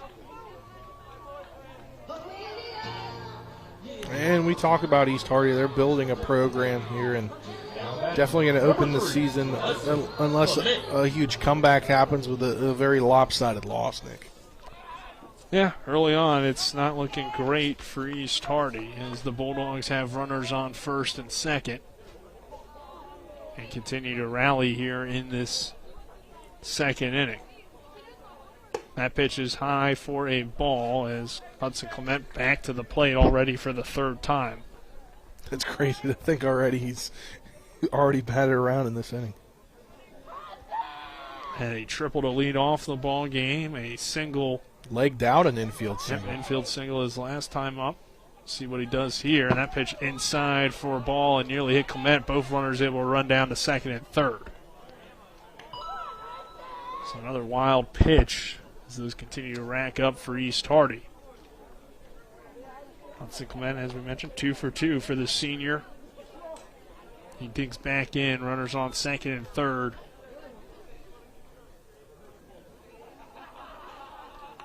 Pitch from Sagers outside for ball 3. Bulldogs trying to take home plate on the wild pitch, and they will. Sliding in there after the catcher couldn't quite check it down. Was the courtesy runner for Martinsburg.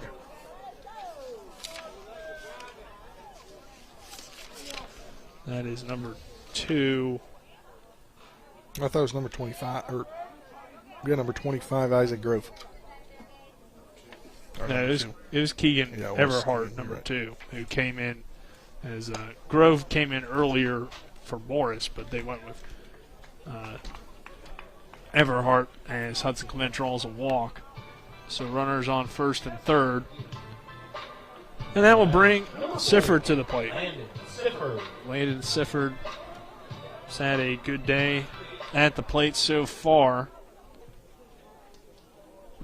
as he had an infield single his first time up, and then fly it out the next time. He pops this one up into shallow center, and it drops in for a base hit. Martinsburg scoring easily with Canby from third, and then Sifford advancing to second. So give him a single and an error to reach second base. And Martinsburg continues to beat up on East Hardy, now 12-0. Morris coming back to the plate. Runners on second and third, and we're only in the bottom of the second inning. Hudson Clement on third, Sifford on second, and Morris at the plate, and Morris takes that one for a ball. And have to wonder, Isaiah Morris, the starting pitcher in this ball game, hasn't been on the mound. Hasn't been on the mound for a while. I mean, 30 minutes maybe at this point, I feel like. So Morris digs back in. 1-0 count on him. The pitch from Sagers inside for a ball. Morris able to get out of the way. So 2-0 count. Runners on second and third for the Bulldogs. Bottom of the second inning. Morris at the plate. Sager looks in. He kicks, deals, delivers, pitches behind Morris. Hits off the backstop. Clement stays down at third. A huge second inning for Martinsburg. 9 runs coming across the plate in this inning to make it 12-0 Bulldogs.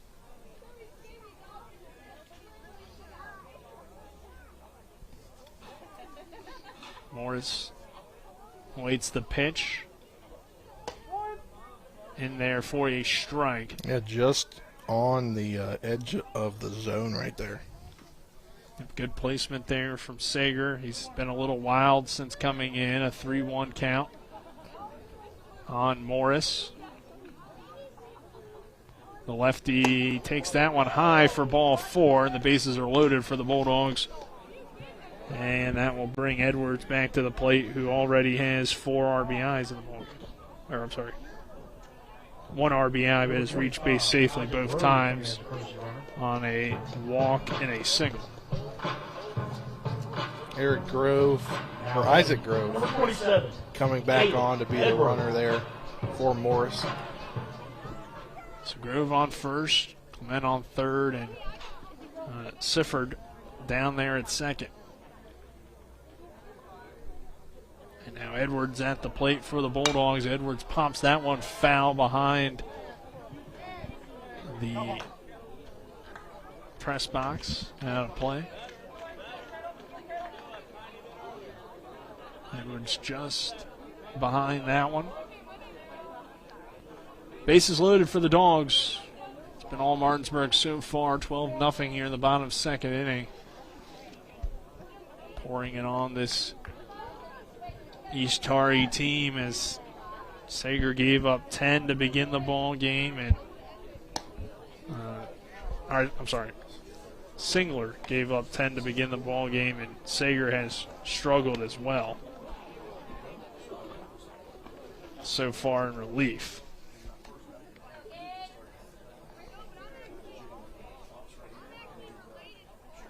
So bases loaded. Edwards awaits the pitch outside for a ball. Yeah, and he's not getting it. He's not getting it when there's a pitcher on the other batter's box. But if that pitch he was getting on the last runner when he was on the other side of the batter's box is a strike. Caleb Edwards with the bases loaded. Sager's pitch well outside into the other batter's box for a ball.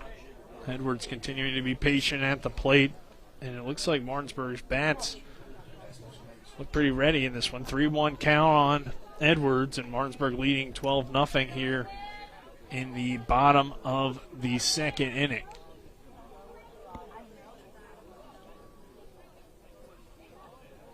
The pitch to Edwards, fouled off for a strike. It's a 3-2 count, full count on Edwards. Bases loaded for Martinsburg. 12-0 lead in the bottom of the second inning.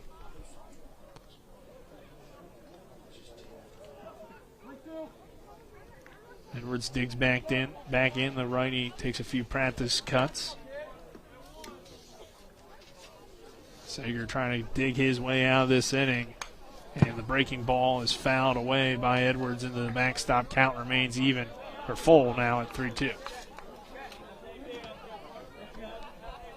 Ball game about an hour and 8 minutes old here. It's just about 8:10 p.m. Started around 7:02, 7:04.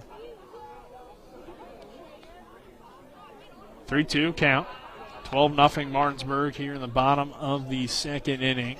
Bases loaded for the Dogs. Edwards fouls away again, staying alive at the plate, just getting that ball off the end of the bat. On deck for Martinsburg is Jake Zittel. He picked up 2 RBIs his last time up, which was earlier in this inning.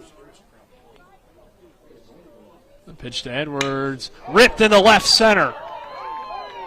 That will get down for at least 2 runs. Third one coming around to score. That will be a double for Edwards, and Martinsburg leading 15-0 over East Hardy. Edwards nearly got that one out for the grand slam, Spencer. He nearly did, and Martinsburg pouring it on here in this opening night ball game here to start the 2022 season. 3 RBI double.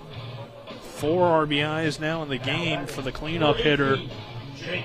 Edwards doing his job so far tonight. And that will bring Jake Zittel to the plate. Again in this inning. Yeah. Everybody's getting their at-bats in if you're Martinsburg. Zittel, he had 2 RBIs his last time up on a 2 RBI single. Reached his first time up on a fielder's choice with an RBI, so he has 3 RBIs so far. And with Edwards on second, he'd love to pick him up as that one on the outside corner for a strike. Sager has struggled in relief of Singer. Going from catcher to pitcher, probably not the easiest transition. And in the middle of the inning, as that one misses outside for a ball. So 1-1 count on Jake Zittel, the designated hitter for the Bulldogs. Edwards takes his lead off second. Sager looks in, now looks back at the runner. Kick, steals, delivers, and that one misses outside for a ball. And Edwards will just stay down there on second on the wild pitch. So Zittel looks down to his third base coach, digs back in, and awaits the pitch.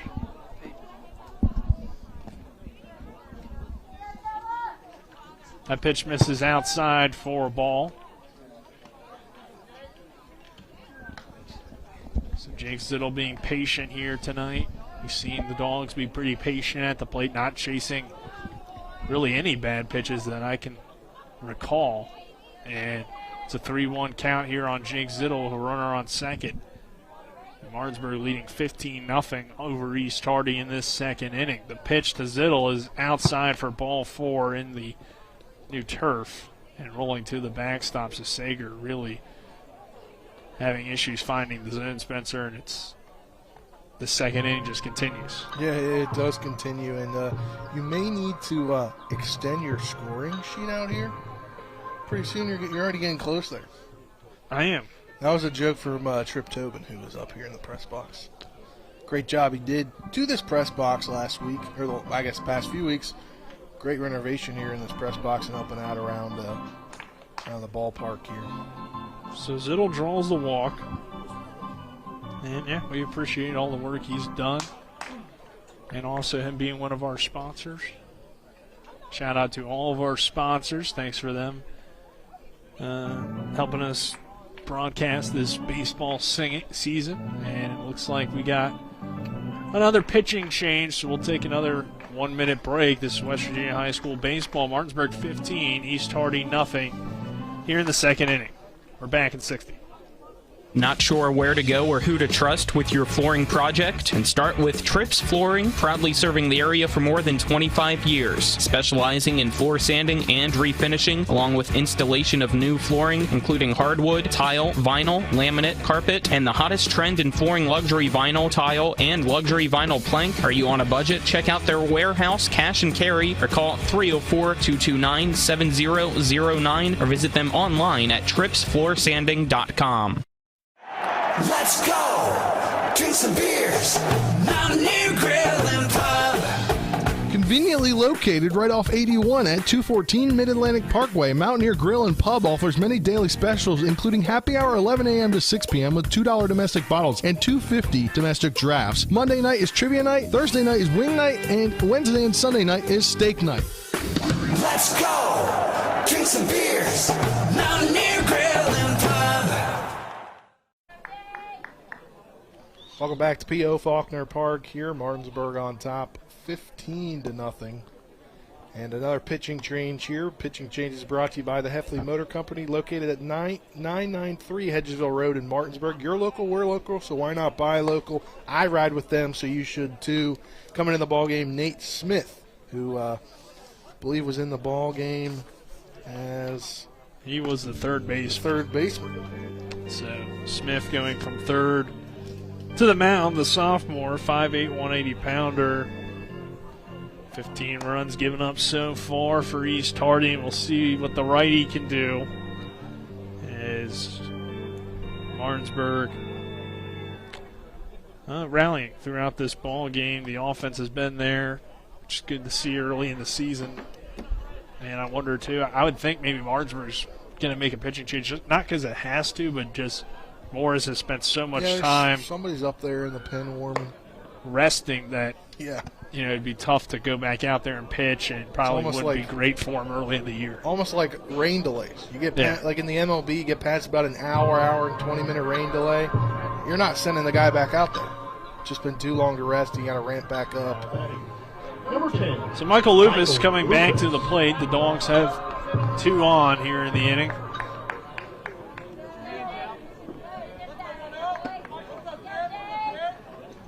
Pitch to Lupus is hit hard, but foul down the left field line.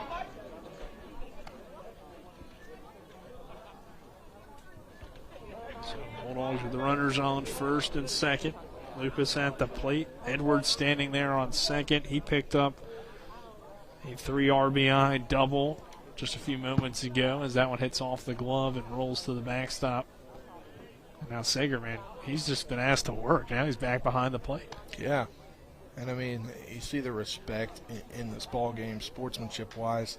Ball went to the backstop, and Martinsburg players still at first and second. Edwards standing there over on second. Zittel on first. And the 1-0 pitch to Lupus, or 1-1 pitch, is popped up to the shortstop, and that is caught for the final out of the inning. Martinsburg, though, cruising in that second inning. Now 15-0.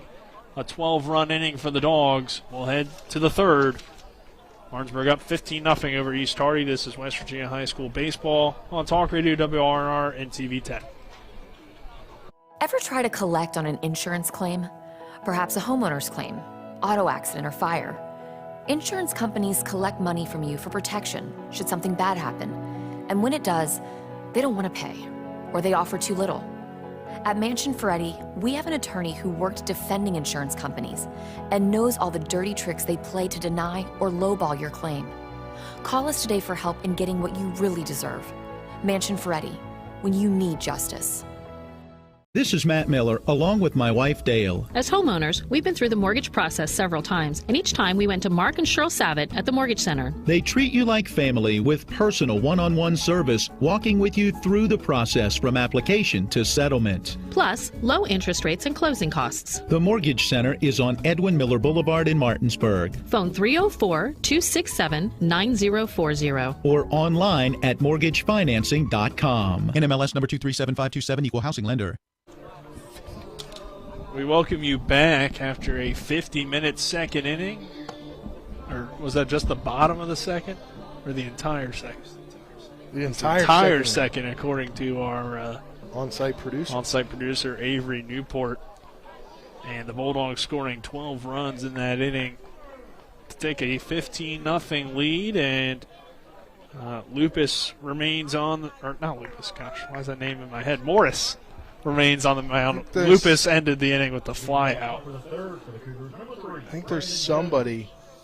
I think Coach Byler has switched somebody out. I could be wrong. But he went up and just 32 for 9.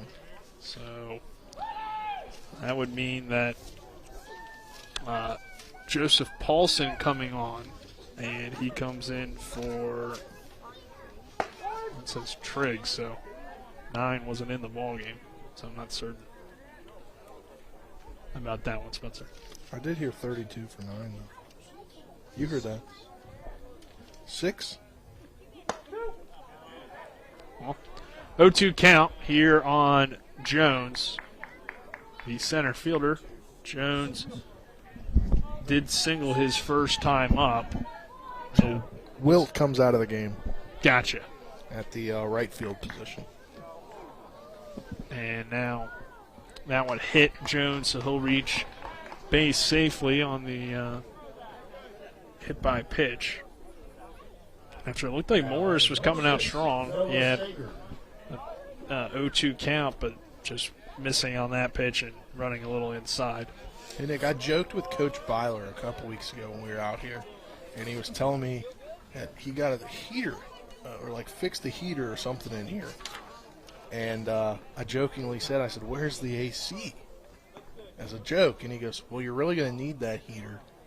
And if it wasn't that nice today, I think we may need to turn the heater on. But it was 70 degrees today. If it is cold, it's usually a good idea to turn the heater on as that one gets away from Morris and runner advances to second. No, Sager now at the plate.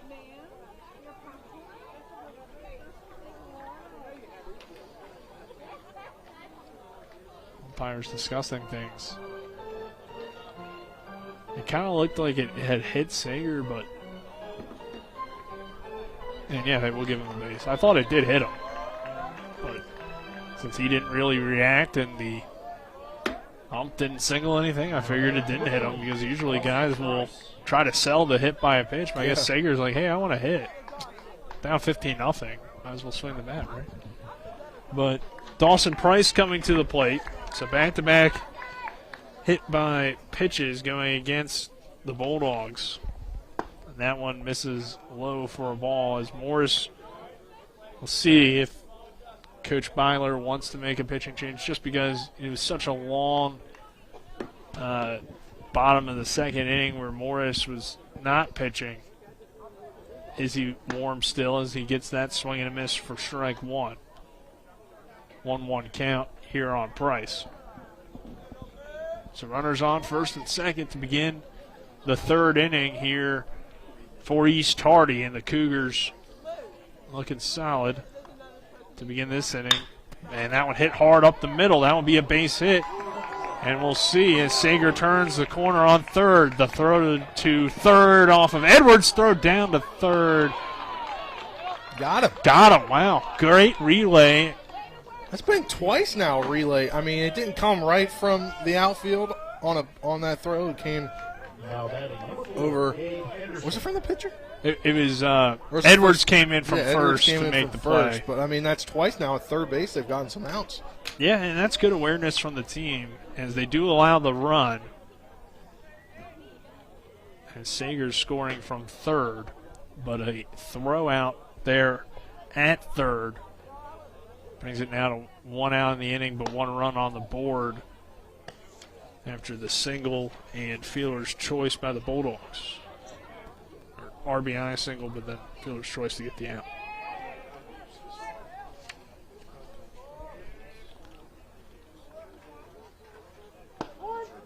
That one in there for a strike. Morris, the lefty, still dealing well. 1 out here in the inning. Runner on first. And Price, Henderson at the plate. Got a that one misses off the glove. Final Hedgesville on top of Hanley. 14-3 per David Wood. Thanks, David Wood. So the Eagles starting the year 1-0. And we'll be here on Friday. Yep, that game on Friday between Martinsburg and Hedgesville should be a good one, as it usually is between those two teams in pretty much every sport. As Henderson at the plate here for East Hardy, a runner on second. The pitch from Morris, breaking ball, is high for a ball.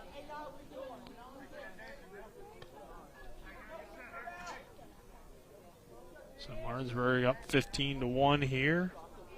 Henderson in an RBI situation.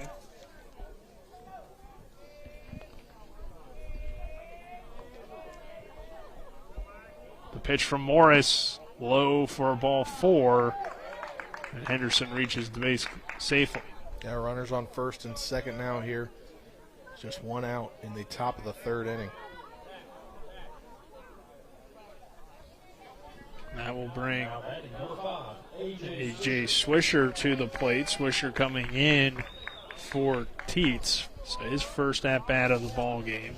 He's got a baseball name. Second. And Nick Swisher. Nick Swisher. I don't believe there's a relation there, but you never know. Big swing and a miss for Swisher. I don't know. When I hear A.J. Swisher, that's just a baseball name to me. Yeah, I was just thinking but yeah, Nick Swisher as well. That's probably where it came from in my head. Runners on first and second. The pitch low for a ball. So Swisher battling here. 1-1 count. In this top of the third, Martinsburg leading 15-1, but East Hardy has runners on first and second. Swisher at the plate. Morris looks back, kicks and deals for the lefty. Big swing and a miss for strike 2. 1-2 count now on Swisher here at P.O. Faulkner Park. Beautiful day for baseball, season opener. Turned into night. That pitch just misses off the corner for a ball. Bring it to 2-2.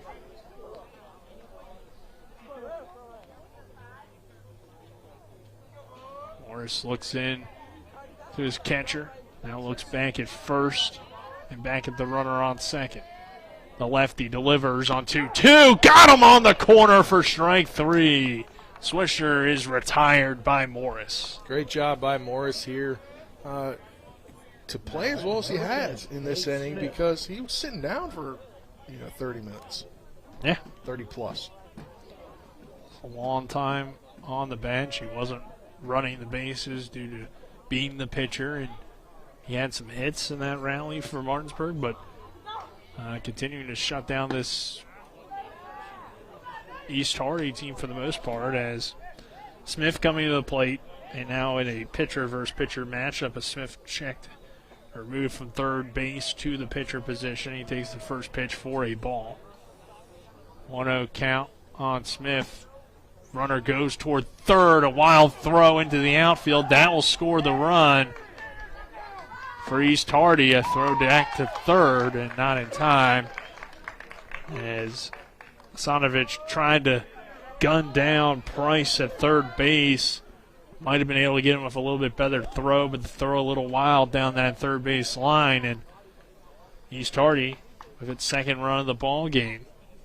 And from a baseball perspective, Nick, here, not just being from totally different areas, it's got to be a good thing for East Hardy to get something going. They're down 15-2 now, but some offense is there. Nice breaking ball in there for a strike from Morris. And honestly, like the first inning, they had something going. It was just some good defense from Martinsburg. So while the game has been all Martinsburg because of their high-powered offense, East Hardy's had a little bit of success at the plate. That one misses outside for a ball. So 3-1 count on Smith. Nate Smith, the sophomore, a runner on third for East Hardy, trailing 15-2 in this top of the third. The pitch on the corner. Smith thought it was a ball. I thought it was a ball as well, but it's in there for a strike. I'm right with you there, Nick. Just grazed that outside corner according to the umpire. So the 3-2. Morris looks back at third. The lefty settles in, delivers the 3-2. I got him on the corner again. Strike three. Back-to-back strikeouts looking for East Hardy as Morris delivers another K, and the Bulldogs head to the bottom of the third, leading 15-2. East Hardy did score 2 that inning, but Martinsburg prevailing there to hold the runner at third. So we'll take a 60-second break, have more West Virginia High School baseball on Talk Radio WRNR and TV 10. See that Honda badge? It reveals more than the Ridgeline's maker. It's a testament to endurance and Honda ingenuity. So when the terrain ahead is full of challenges, brace yourself. The Honda Ridgeline is about to amaze you. Rise to the challenge with the rugged performance of the Honda Ridgeline. CMA's Honda of Winchester, 3985 Valley Pike. CMA, moving lives forward. The Palace Lounge in Martinsburg has a brand new list of daily specials. Monday, stop on in for burger night or enjoy a nice juicy steak every Tuesday and Wednesday. The Palace Lounge also offers freshly steamed shrimp Thursdays and chef specials every Friday and Saturday. Sunday is all-day breakfast and there are drink specials daily too. So come enjoy the Palace Lounge. You can find them on Facebook or call 304-267-7520. The Palace Lounge is located at 1350 Edwin Miller Boulevard.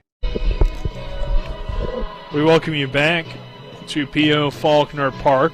Bulldogs on top here 15-2 as we bring you to the bottom of the third inning. Nick Verzolini alongside me, Spencer Dupuis. And Spencer, some good strikeouts from Morrissey. And East Hardy, though, has pressured him a little bit. And that's good to see that a guy that didn't throw a whole lot of innings last season for the Bulldogs has been good in some pressure situations in this ball game. Yeah, definitely, and it was good to see him get those strikeouts in that inning because he was sitting, he was hitting obviously, but for the most part he was just hanging out in the bench area. So Buber back to the plate.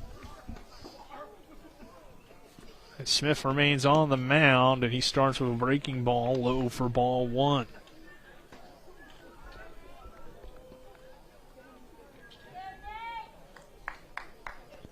Buber, the number 7 hitter in the lineup. Carson Buber takes that one for a strike. 1 ball, 1 strike. As that one hit that inside corner.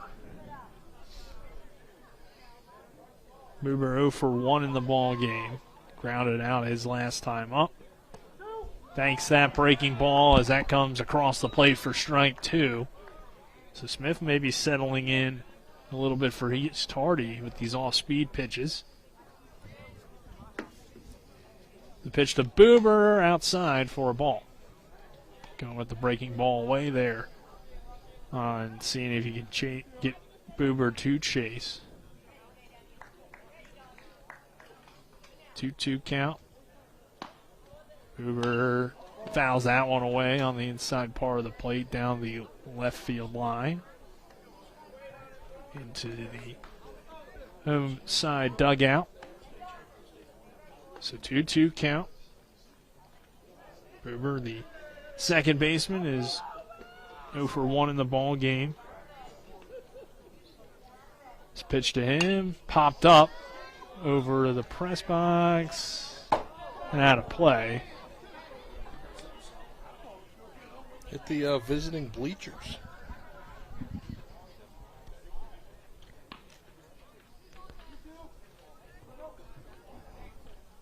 So Boober digs back in for the 2-2 pitch from Smith. Kicks and deals from the right-hander, and that one's popped up again behind the plate. Sager trying to make a play on it, and he can't quite track it down. A very tough play to make there with the netting and all that, but good effort by the freshman, and the count remains even at 2-2.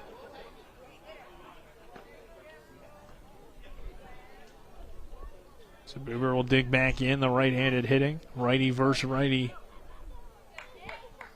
As the second baseman awaits this pitch from Smith. Breaking ball ripped up the middle, but the shortstop gets to it, fires to first, but it's a wild throw into the home dugout, and Boober reaches on the error. The away dugout. Yeah, that's what I meant. Another batter reaching for Martinsburg. We were able to reach on the error going there to Price, the Cougars shortstop.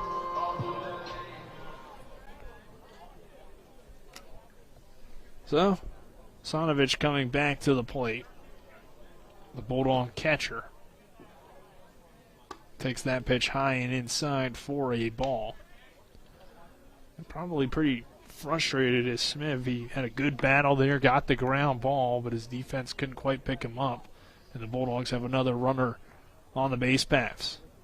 That pitch high for a ball 2. 2-0 count. Sonovich getting ahead so far for him in the ball game.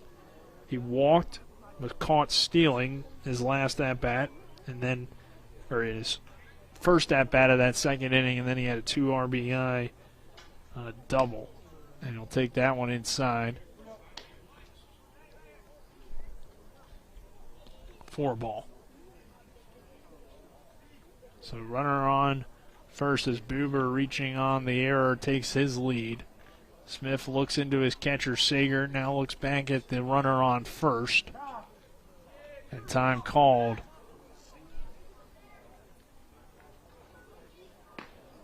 By Sonovich. Sonovich steps back into the batter's box, waits for this pitch, takes it on the inside corner for ball 4. So the Bulldogs get 2 on. And Sonovich with his second drawn walk. The catcher doing a good job here in this 8-hole.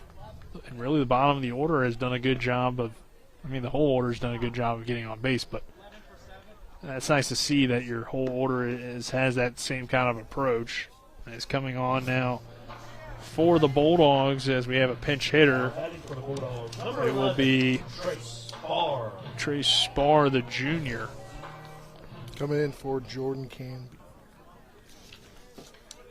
Spar will take over in center, get the righty versus lefty matchup for the Dogs at the plate, and Spar takes that one on the inside part of the plate for strike 1.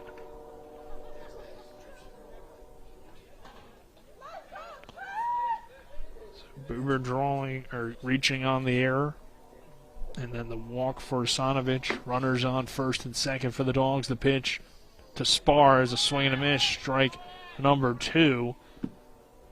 Both runners advance though on the wild pitch down to second and third.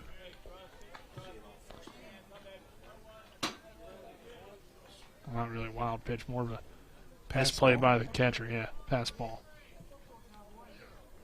So 0-2 count on Spar.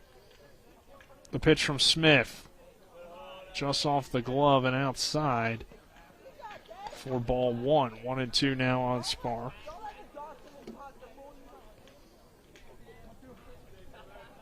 Trace Spar digging back in. Runners on second and third now for Martinsburg in this third inning. Bulldogs leading 15-2. That one popped up into left field. Trying to chase it down is Henderson, and he does, but it will be deep enough for a sacrifice. Or he does not get to it in time, and it will be a single. Yeah, he lost it in the twilight. So Spar reaches. Hudson Clement coming out of the ball game. Bulldogs extend the lead now to 16-3 in this third inning. And Braden Aviado, the freshman, coming to the plate now. So Coach Byler using these opportunities now to get in some young players, get some varsity experience early in the season. Obviously, as a freshman, getting some time on the varsity team. Must be pretty impressed with Aviado, so see if he can contribute throughout the season as he takes a big hack at that one and misses for a strike. That was a healthy hack there. Not something you usually see a freshman do. The runners on first and second for the Dogs. The pitch to Aviado is hit hard down the third base line, but it misses the bag and will be foul. So Aviado coming into the ball game. Hudson Clement having a nice day. A triple, an RBI single, and a walk. So 2 for 2 on the day for Clement. Martinsburg leading 16-3 here in the bottom of this third inning. That off-speed pitch is outside for a ball.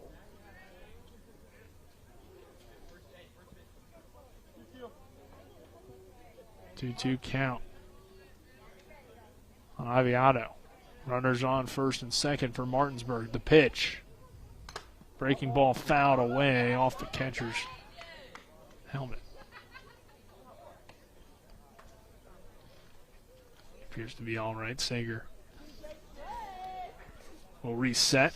Smith back on the mound. Martinsburg with a runner in scoring position. And the freshman Aviado at the plate in a 2-2 count. The pitch. Inside for a ball, 3-2. Just missing that inside part of the plate was Smith. Looks like Landon Sifford's night is done as well. DJ Triggs over there in the on-deck circle. The senior. That pitch hit high into center field. He'll make the play out there in center by Jones. He'll throw it in. And the runners are stranded at first and second, so a fly out for Aviado in his first at-bat.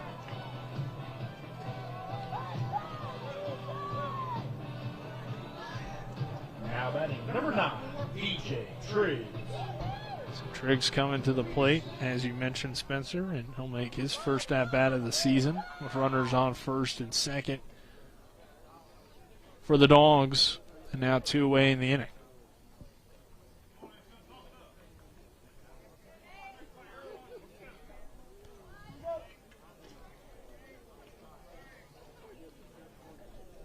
I'm sorry, just 1 out in the inning. As that pitch is in there for a strike. 16-3, Martinsburg on top. 1 out in the inning, Triggs at the plate. Smith's pitch. It's hit hard by Triggs out the deep left center field. And just off the top of the wall. That will score 1. Triggs in there with the stand-up RBI double, and the Bulldogs extend the lead to 17-2. Yeah, pinch hit, RBI double right there coming off the bench, and almost a mere feet from a 3-run shot.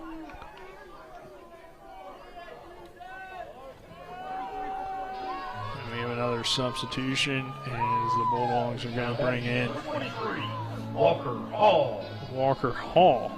So everybody getting an opportunity here to swing the bat for Martinsburg, to release as many players as they're able to with this commanding 17-3 lead. or 17-2 lead. That pitch just off the plate. Walker Hall at the plate. 1-0 count for him. Runners on second and third for Hall. Breaking ball in there for a strike. Count even now at 1-1.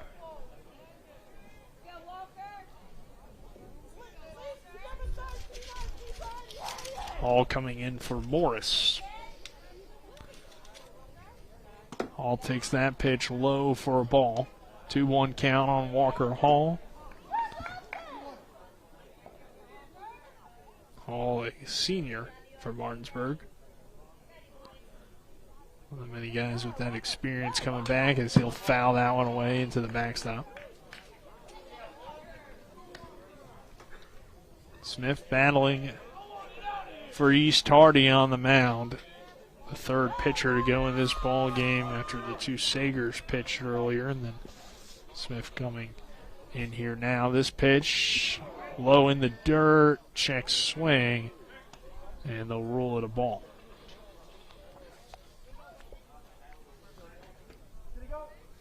Three balls, two strikes. Check down to first, and not first, but to the other umpire behind the pitcher, and it was ruled no swing. So 3 balls, 2 strikes. The pitch, breaking ball in there, got him looking. So Hall goes down looking.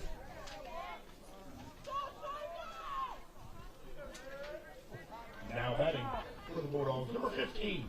Now we'll bring in Christian Alter, the freshman. 2 on and 2 out. And as I mentioned, Coach Byler just able to slot in all these players here in this game that's well in hand tonight. 17-2, Martinsburg on top. Another freshman. As that pitch misses low and outside for ball 1.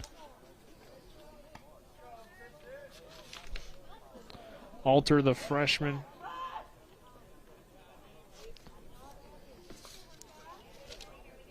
Making his first at-bat of his varsity career. The pitch is low for ball 2.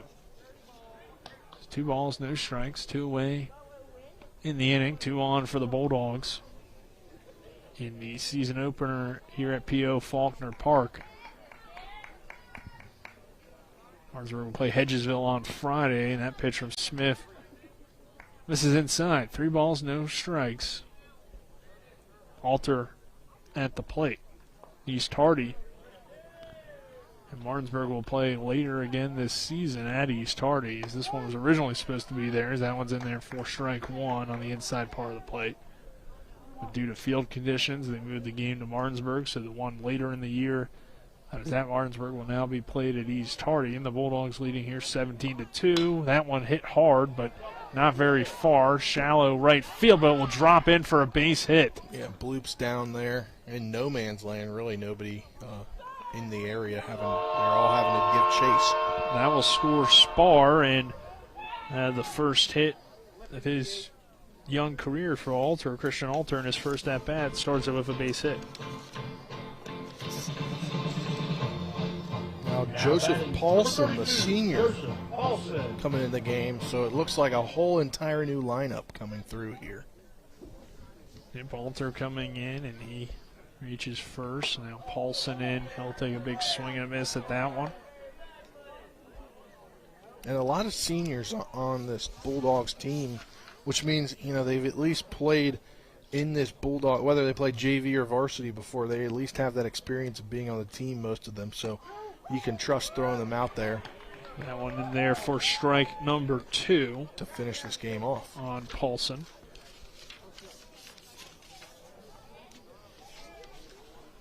Martinsburg leading 18-2. That one misses outside for a ball. 1-2 count.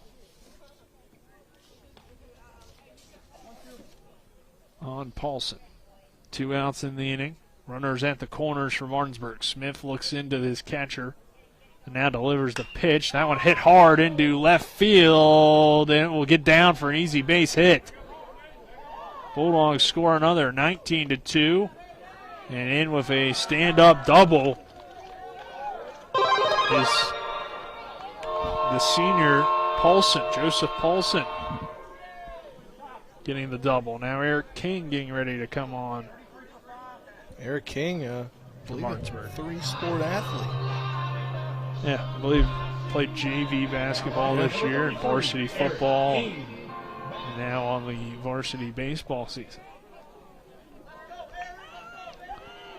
So King coming in.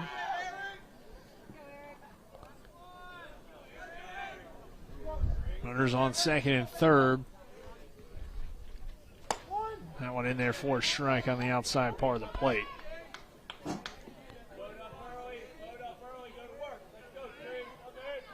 Oh, 1 count on Eric King. Going on 2 hours here, Nick. We're in the bottom of the third inning. That one misses for ball 1. And it is all Martinsburg here. Most of the bench already in for the Bulldogs. And having an opportunity to bat around again here in the third inning. Batted around in the second.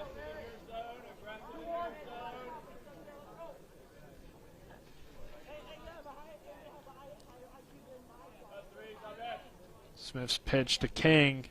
Swing and a miss. Big cut at that one. Second strike on Eric King. 2-2 count. With 2 away and 2 on for the Dogs. Bottom of the third inning.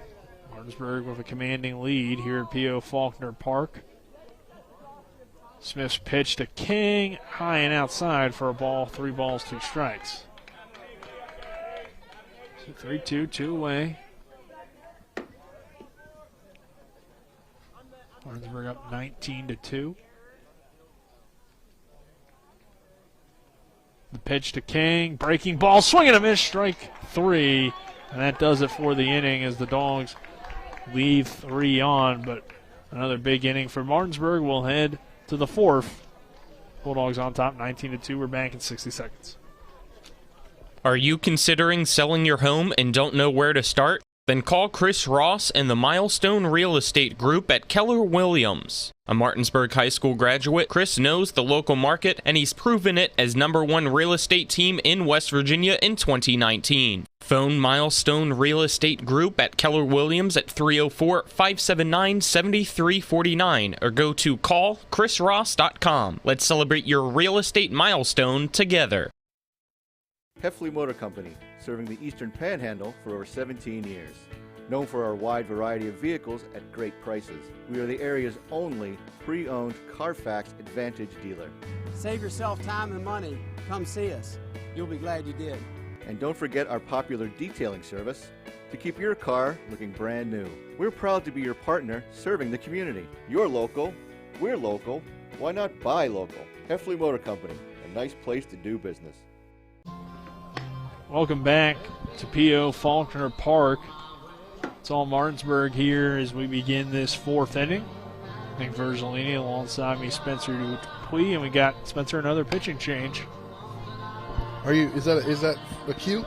Yeah. All right, another pitching change. Pitching change brought to you by the Heffley Motor Company, located at 993 Hedgesville Road in Martinsburg. You're local, we're local, so why not buy a local? I ride with them, so you should too. Looks to be Michael Lupus on the mound now for the Bulldogs.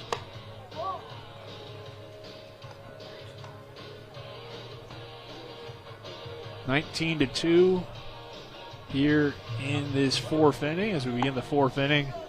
Unfortunately, Spencer Dupuis and Bulldogs with pretty much an all-bench lineup out there in the field. East Hardy trying to get something going. His first game of the season. He definitely wanted to build on what was a disappointing season last year, but a very young team last year and still a young team this year, Spencer. And we've seen a few good things here and there, but just pitching has struggled against, this veteran Martinsburg team. So Jordan Canby coming to the plate to lead things off.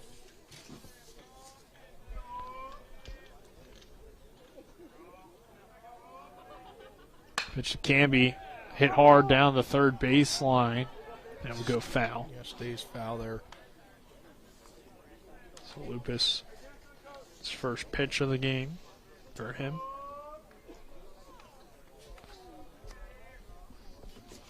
Can't be the lefty digging back in. A righty versus lefty matchup. Lupus kicks, deals, and the righty's pitch is into the other batter's box for a ball. Count even at 1 ball, 1 strike. Good work from Isaiah Morris for the Dogs.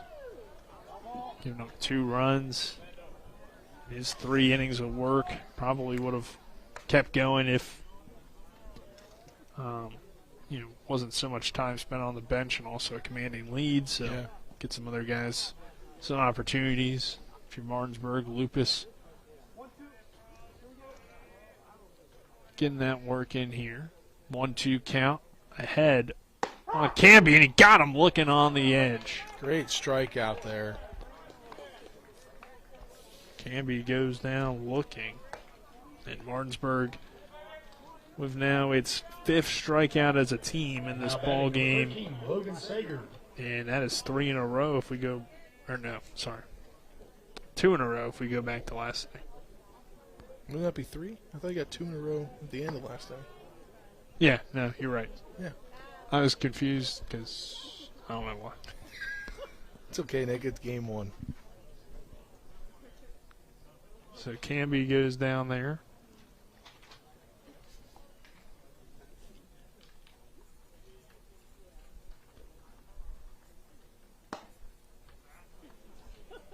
Lupus missing here to begin this inning.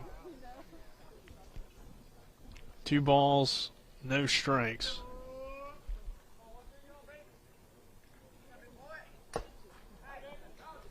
Caught a piece of it there. I don't know why I was confused. I was saying Camby when Camby plays for Martinsburg. Mongold strikes out there, so that makes more sense. There you go. That one hit hard towards second. Bulldogs are there and come up and fire it in time for the out. So quickly 2 away in this inning as Lupus working through it relatively easily and is able to throw that one out. For the Dogs was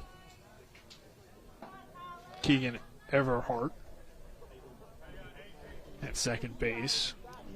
And Colin Coral's now at the plate. Coral coming into the ball game for J.W. Teets. So ground out there for Sager. Lupus on the mound. He delivers, and that one was inside for a ball. Quarles, the senior, plays first and third base. Stands at 5'10", 240 pounds, senior. And takes that one, just misses for a ball. So 2-0 count. Quarles getting ahead here at 2 balls and no strikes. Lupus looks in. Kick, steals, and delivers. Same spot, but again, ruled a ball. So consistent there with the zone as it sits at 3 balls, no strikes on Quarles. He takes that one inside for ball 4, and the senior draws a walk. One of just 2 seniors on this East Hardy team. 3 seniors. Gabe Henderson, number 4, Brandon Miller, and Colin Quarles. It's possible that one may not longer be on the team because the coach had said he has 2 seniors in my unit room. But also he could be confused, who knows. Or the roster could be wrong too. Anything is possible there, Spencer. Jones takes that one inside. Could have put an SR instead of SO. For the junior. 1-0 count. That one in there for a strike on Jones. Make it even at 1 ball, 1 strike. A runner on first.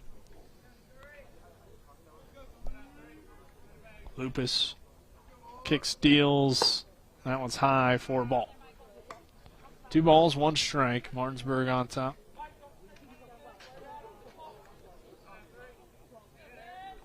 (19-2). Lupus looks back, delivers, misses inside for a ball. Kind of lost it a little bit after getting that good start to the inning. So 3 balls, 1 strike.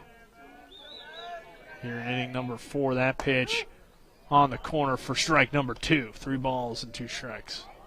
Full count here on Jones with 2 away in the inning. Runner on first for East Hardy. Lupus kicks and deals low for ball 4. Walks him. So Jones draws the walk. Now batting number 6, Noah Sager. And that will bring Sager to the plate. And pitching coach will come out and talk to Lupus after, again, we mentioned it, 2 quick on the first 2 batters, but now back-to-back walks. Just kind of get a feel for it. Yeah, I mean, it's opening night. He probably didn't know he would be pitching at this point in the ball game, 4 innings in.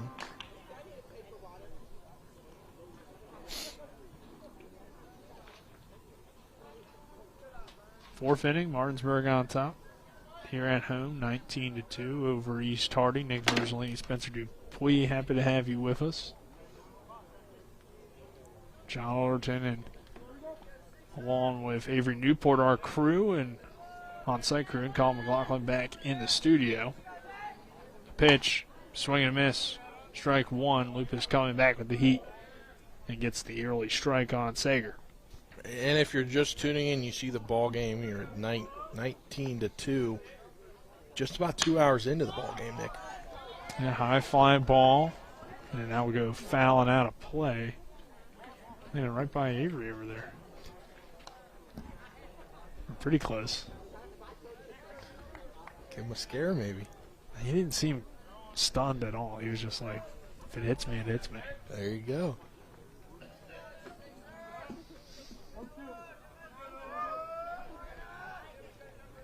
So runners on first and second. Lupus delivers. Got him right down the middle for strike 3 to end the inning. A great pitch from Lupus. And we head to the bottom of the 4th inning with Martinsburg leading 19-2. We're back in 60 seconds. This is West Virginia High School Baseball on Talk Radio WRNR and TV 10. When you're hurting, we're here. When things are confusing, we're here.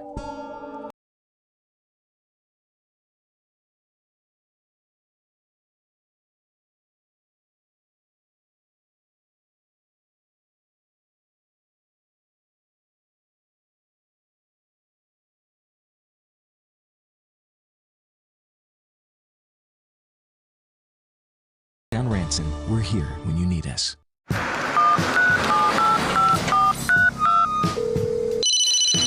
Hello? We're here again 3 times in the past 2 days. You're where? Bechtel Jewelers. Look. Can Mom hear you? No, she's in a diamond coma. Get her the pendant or I will. Hey, that's my credit card. What? Can't hear you, Dad. You're breaking up. It's going to take more than a crying baby to wake her out of this diamond coma. You're going to need a mega dose of jewelry from Bechtel Jewelers.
game of the season. The Eagles 14-3.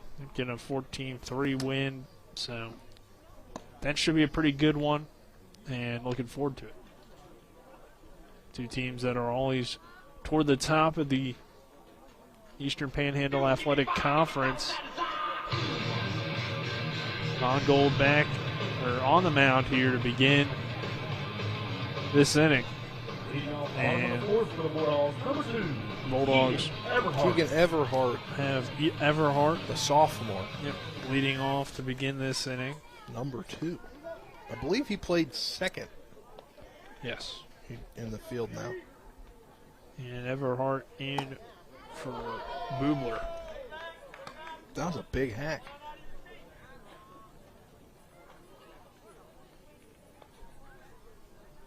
So Everhart digging in. The sophomore waits the second pitch. Takes that breaking ball low for a ball. So 1-1 count on Everhart.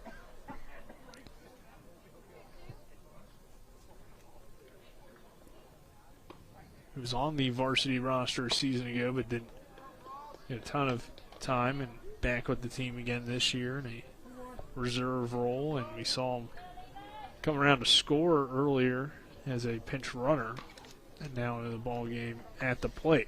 Takes that pitch for a ball 2-1. This next pitch is low for ball number 3. So Everhart patient after that big hack on the first pitch. And see here what they can get out of Mongold on the mound as he misses. Or no, he did hit the zone there for strike number 2. So Sager started. That was for East Hardy, and he gave up 10. So that one's popped foul behind the press box. 10 runs were scored when he was in the game for Noah Sager, and then Logan Sager comes in relief. He gives up 5 runs scored during his time, and then Smith comes in, Nate Smith, and he gives up 4 runs during his time in the ball game. This pitch popped up right center field. Will it fall in? It hits off the glove, and Everhart reaches base on the air.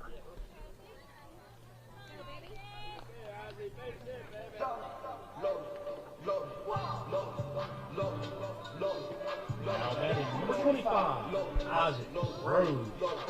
So Grove now coming to the plate. Again, another guy that's checked in off the bench. He was a pinch runner earlier, I believe. Yeah, he was the courtesy runner for Morris earlier in the ball game, so he's been a part of a few runs, and this one Everhart will reach on the passed ball. So I believe, if my calculations are correct, 22 players on this Martinsburg roster, 21 believed to be active. Murphy Clement listed on the roster, but I believe still recovering from that foot injury that he suffered at the end of football season. That makes it 17 of 21 active players if everybody else is active. I've been into the ball game. Yeah. So 1-1 count here in this 4th inning. Everhart leads off second. Mongold delivers. The lefty's pitch is hit hard off the shortstop Price and into left field for a base hit. Price couldn't quite get the glove up. Martinsburg has runners on the corners, leading 19-2. Another batter coming to the plate. That is Trace Sapar. And now we got 18 players in the game.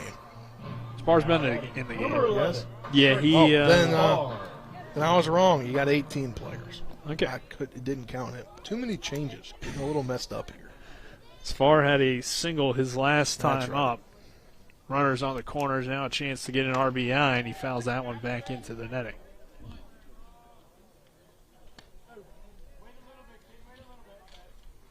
Just a little bit out in front of that one was Spar. As Leffy Gold steps back on the rubber, looks toward first, delivers the pitch inside, and it hits off Spar, so he'll take his base on the hit by pitch.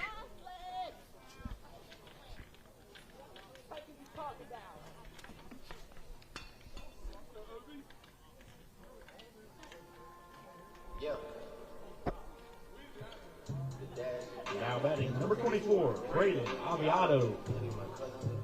Aviado back to the plate. He got a hit his last time up. And he pitch hit. I'm sorry, reached on fielder's choice his last time, or flew out. But this one hit well into center field, and he will fly out again, but this time a sacrifice. And as the run scores easily from third, Everhart scoring that one.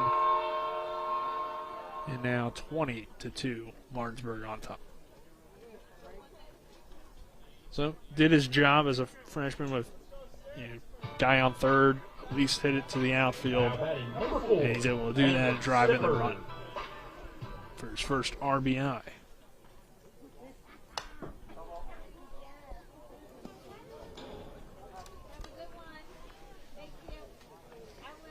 So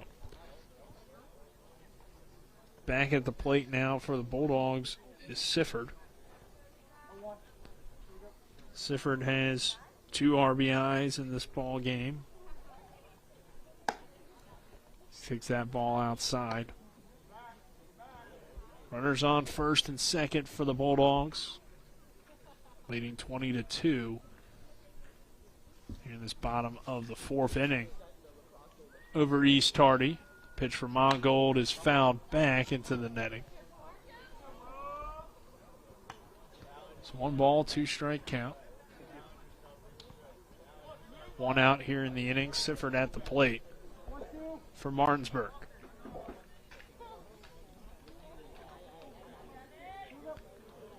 First game of the season for both teams. Bulldogs looking to start 1-0 before taking on Hedgesville on Friday. That one high inside over the head of Sifford. He ducks out of the way, bringing the count even at 2 balls and 2 strikes. Runners on first and second for Martinsburg with an 18-run lead.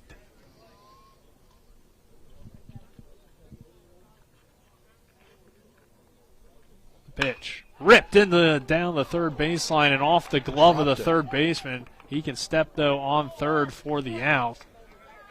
So at least get 1 down there at third for Sager. Now batting number 23. So fielder's choice. And Sifford able to reach on that.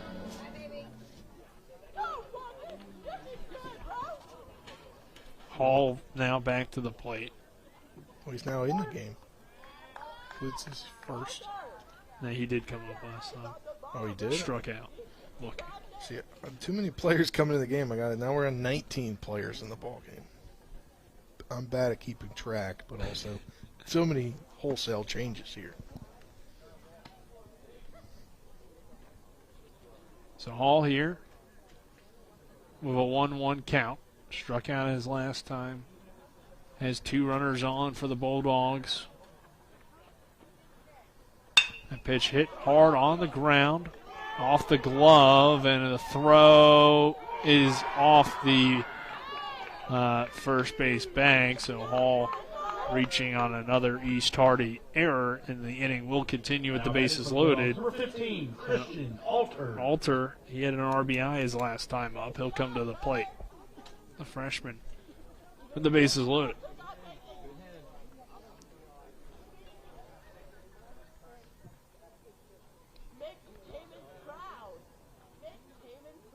The pitch to Alter is inside for a pass ball. Bulldogs will stay on third and already well in control of this one.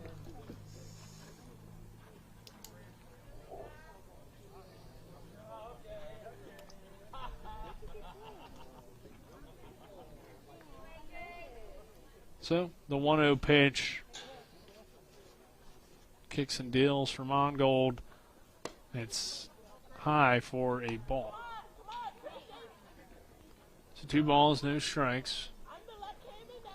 Bulldogs with the bases loaded.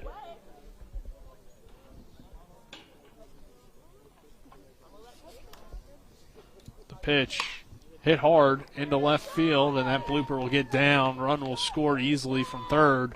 Martinsburg continuing to rack up the runs as able to score in another RBI for Alter. Alter showing why, as a freshman, he's on this team, Spencer. Yeah, definitely. Just a freshman. He's still got 3 years after this year to keep getting even better. But, I mean, all of these at-bats for these young players and these reserve players are going to help later in the season if somebody gets hurt or, you always like to have a guy that's been in the game instead of somebody that, because your guys don't have to come out of the game very often, that's played the whole season, so you've got quality reserves. Paulson into the game, and I mean, just in general, it's always good to have good competition on a team so nobody gets too comfortable in their spot, so guys continue to try to play at a high level. And if you have multiple guys that can produce, that just benefits your team in so many ways. So bases loaded for the Dogs, and a swing and a foul tip into the glove for Paulson. So 21-2, Martinsburg on top of East Hardy. Nick Verzolini, Spencer Dupuis here in the season opener for both teams. That one hits the edge of the corner. 2 balls, 2 strikes, 2 away. Bases loaded, though, for Martinsburg and Paulson. Lights on here in this late one at P.O. Faulkner Park. The pitch, low for a ball, now a full count. And Martinsburg can win it in 5 if they can get 3 outs in the next inning with this commanding lead. The pitch, popped up, fouled away by Paulson on a pitch inside.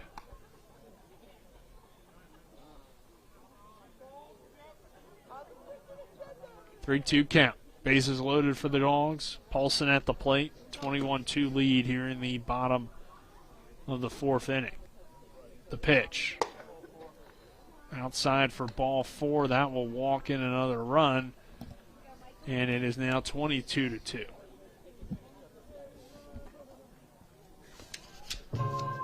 Sifford will score. Now batting, number 10, Michael Lupus.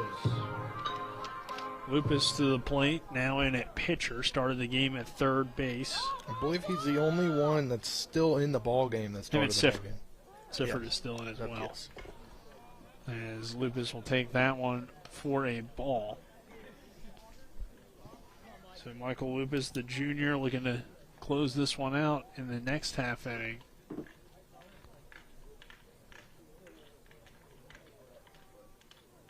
But has the bases loaded here, so now trying to do some damage at the plate. He gets hit by the pitch. We fouled it off. Oh, I guess it hit off his bat. Yeah.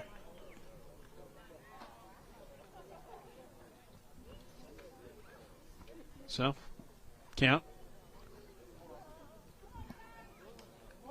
Should be 1 ball, 1 strike, and it is. With 2 away and the bases loaded. Pitch to Lupus. Fouled away. Bases loaded for the Bulldogs. Martinsburg in command of this one at 22-2 against East Hardy. The pitch to Lupus. Ripped into left field. That will get down for an easy single. Another run comes across. It's 23-2, and Lupus picking up an RBI. His first RBI and first hit of the game. It's good to see that from Lupus after he kind of struggled a little bit. He struck out twice, flew out once. That is the second hit, actually. He's got 2 singles. But first RBI. Pitching change, Nick. Bringing in a guy from left field. Yep, so another pitching change, and we will take the 60-second break.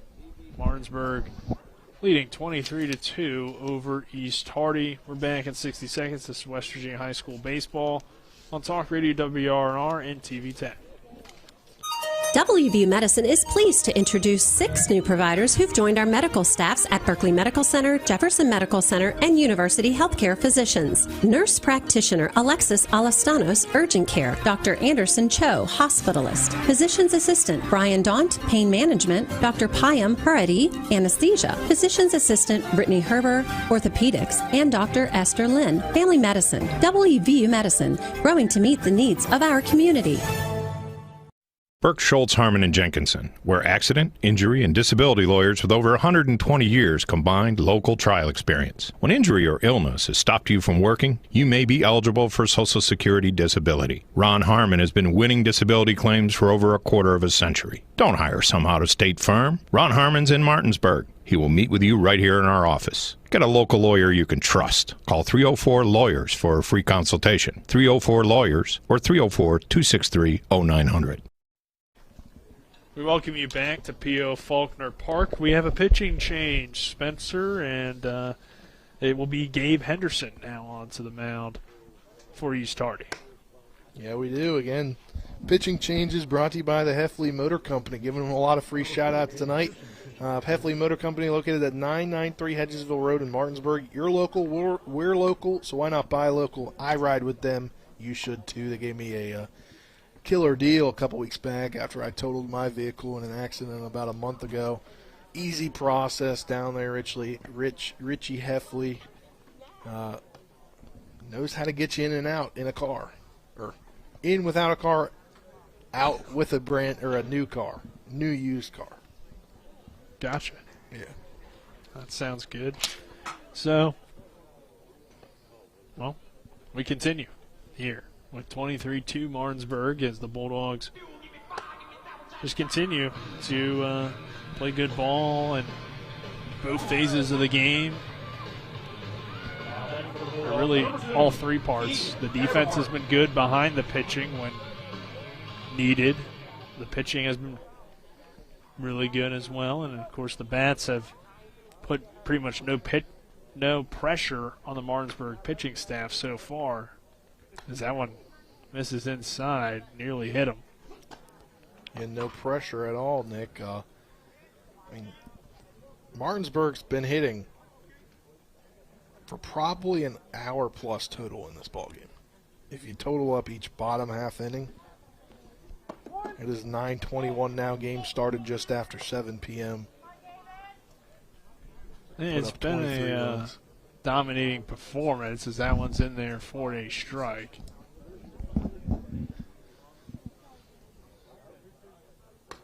That one high for a ball, so count. Sitting at 2 balls, 1 strike. Everard back at the plate so far. He's done well in his appearances as this pitch is behind him for ball 3. But for Everhart in this game, he grounded out his first time and reached on 2 errors, so good hustle from him, and has scored a few times in the game, whether it be as a pinch runner or when he's reached base safely. That one in there for a strike. 3 balls, 2 strikes on Everhart.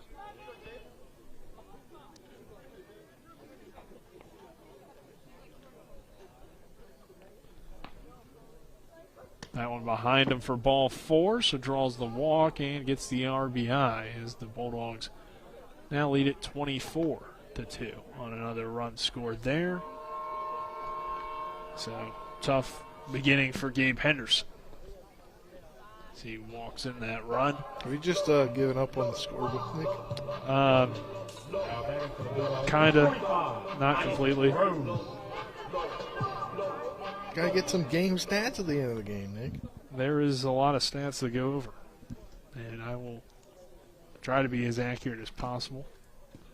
As that one hits the back of the stop, and nearly trying to score was the Bulldogs, but Paulson running back to third, as in this kind of game don't want to run up the score. If you heard, "What are you doing?" I believe that may have been Coach Byler asking why he didn't run in and score. I think it might have been why or why even it's either that or why he even went off the bag. Because Martinsburg hasn't been really running every time really since it's gotten to like 15 or so. So I think that's probably what he was saying. Is now there's not even an attempt at it. There you go. As that one goes into the backstop. So we have 2 ball, no strike count for the Bulldogs. Grove at the plate. That one high. And that will be the 4th ball. So Grove walks in, and the Bulldogs put on another run on the board. To the 24, 25 now, Nick. I'm even getting confused here. I believe that makes it 25-2. So Martinsburg has continued to just find ways to score. Spar coming to the plate to face Henderson, who's now walked in back-to-back runs. When it was 23 and then 24, now 25. Is that one in there for a strike? So Henderson finds the zone on Spar here.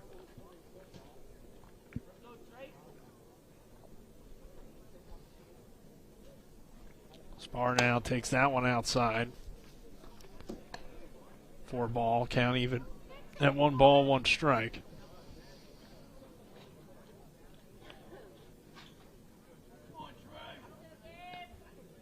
The pitch to Spar in the dirt for a ball.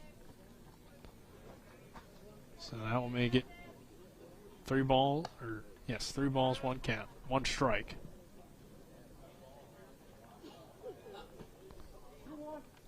Two balls, 1 strike, excuse me. 25-2. Bases loaded for the Bulldogs. The pitch to Spar outside, now 3-1. Henderson steps back on the rubber. 2 outs in the inning. Spar back at the plate. The pitch outside for ball 4. Martinsburg walking in another run now at 26-2.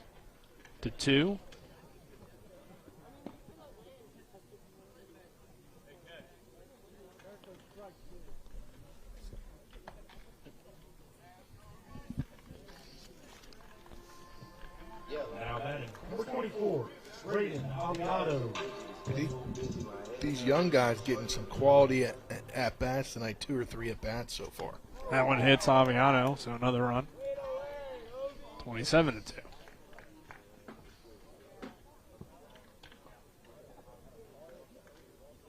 Coach Byler getting ready to add somebody else here in the mix.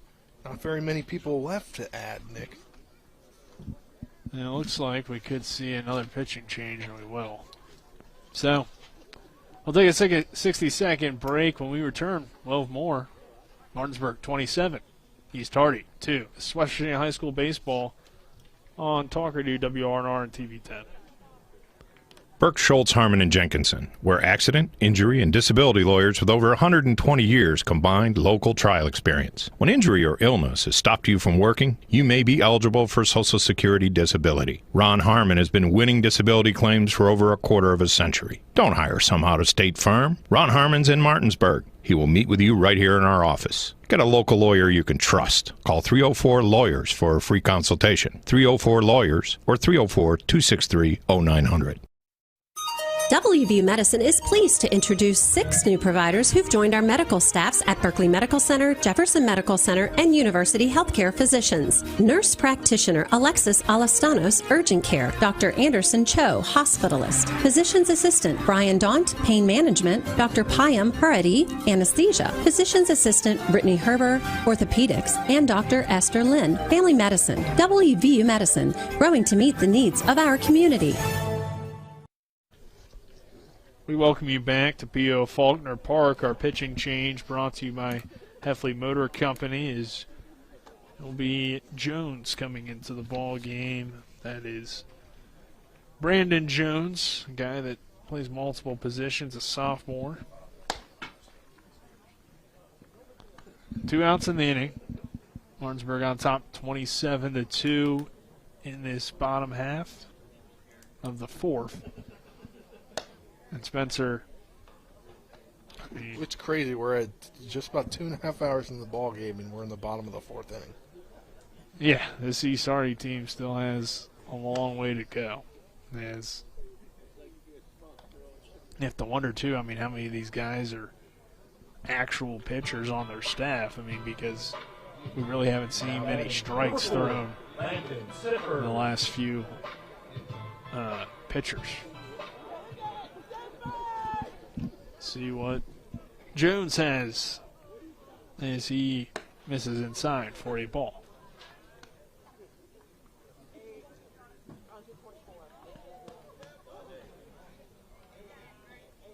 Sidford back in to the plate. 1-0 count on him. The pitch, swing and miss, strike one on a pitch in the dirt.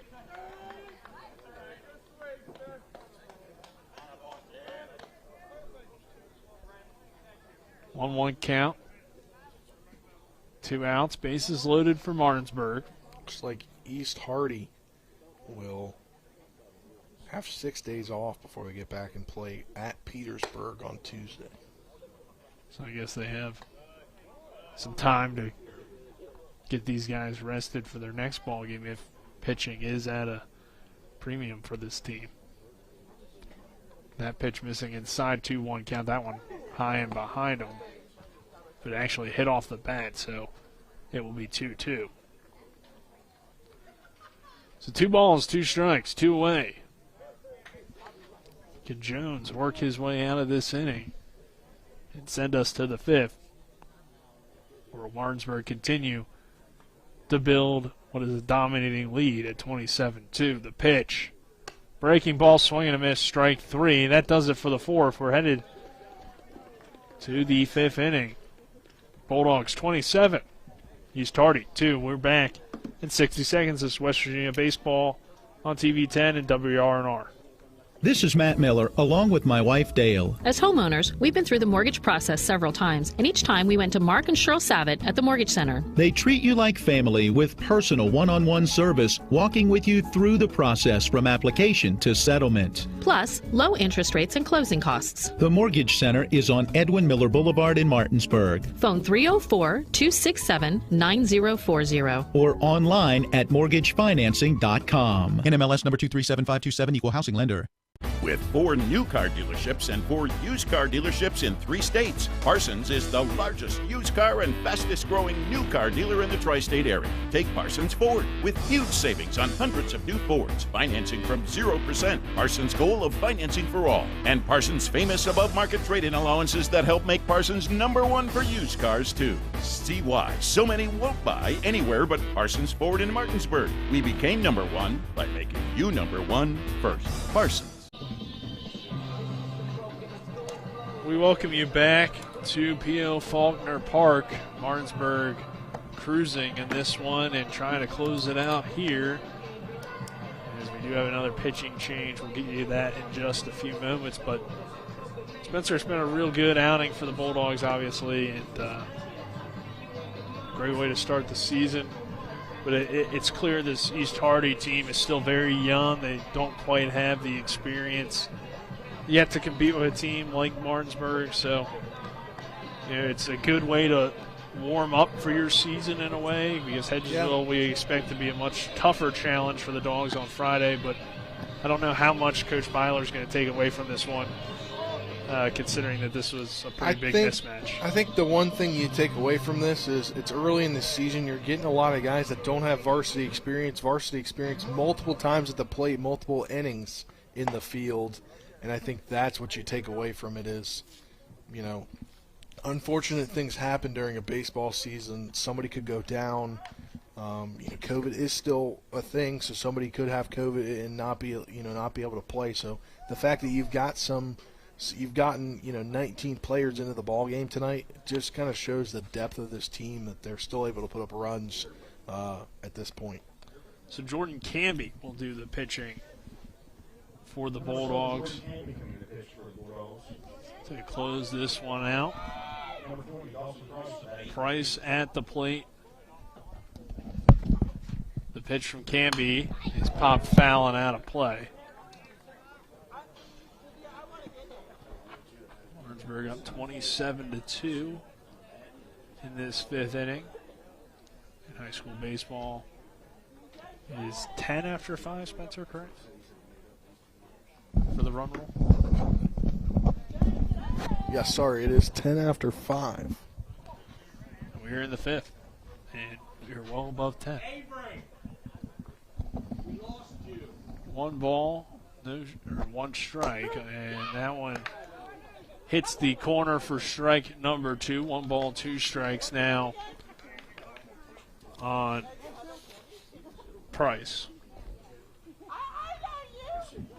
Canby kicks, steals, delivers, and that's a ball. 2-2 count. 2 balls, 2 strikes. Here on Price. Price settles into the batter's box. The pitch popped foul and out of play.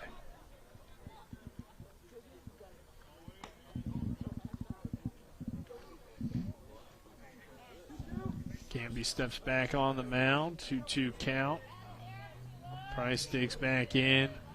Awaits the pitch. Swing and a miss on the breaking ball for strike 3. 1 away in the inning.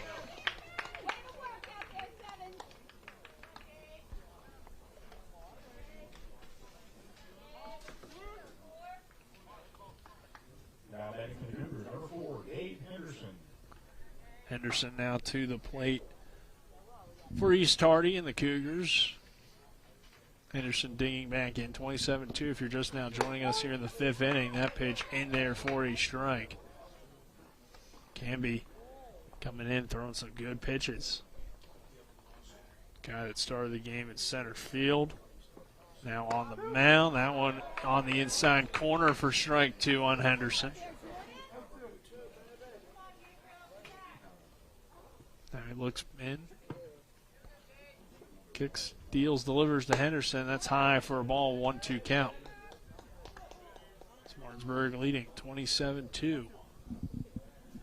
Here in this inning, Canby steps off the mound, now back on. Delivers that pitch just off the edge to bring the count even at 2 balls and 2 strikes. 1 out in the inning.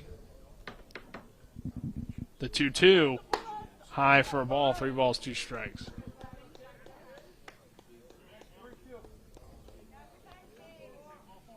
Three 2 count. Henderson, the right-handed batter, facing the right-handed Canby. He delivers, and that one's down the middle. Got him looking for strike 3. Great pitch by Canby. Yeah, great pitch. 2 up, 2 down here in the top of the fifth, which will wind up being the final inning of tonight's ball game. Unless East Hardy has a 25-run rally. I mean, at that point, I think it'd be 10:30. It's already 9:35, so take a whole nother hour to get there, probably. Not 25 runs. It would have to be whatever you get. 17. It'd have to be 10 runs. Yeah, so it'd have to be. They'd have to have 18. Or 11. Excuse me. That one in there for a strike. A 1 count. 2 away, the pitch in there for strike 2 on the corner. 1-2. Canby looks in. Delivers the pitch. Swing and a miss, strike 3, and that does it. Martinsburg wins this one 27-2 over East Hardy. Canby comes in and gets 3 straight strikeouts to end the ball game. Good win for the Bulldogs in this season opener. Take a 60-second break on the other side of that break. Let's take a 2-minute break on the other side of that break.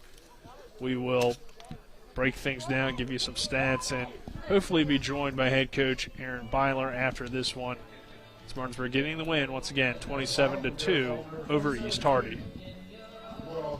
WVU Medicine is now offering a new robotic-assisted platform for minimally invasive biopsy in the lung. The ION system by Intuitive allows pulmonologists to diagnose lung cancers earlier and less invasively than ever before.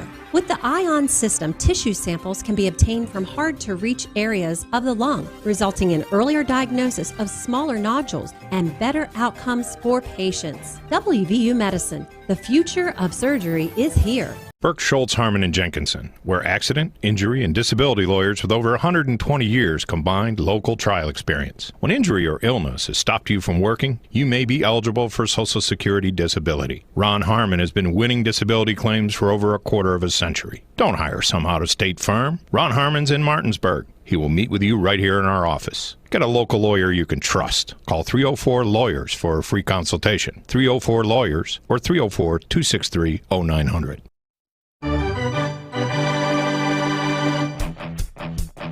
The game may be over, but don't go away just yet.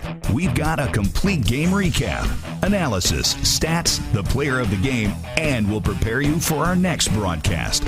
All on the Postgame Show. Today's game broadcast has been brought to you by Cody's Auto Body, Laddie's Bar and Grill, Trips Flooring, The Mortgage Center, Gary Kelly Allstate Insurance,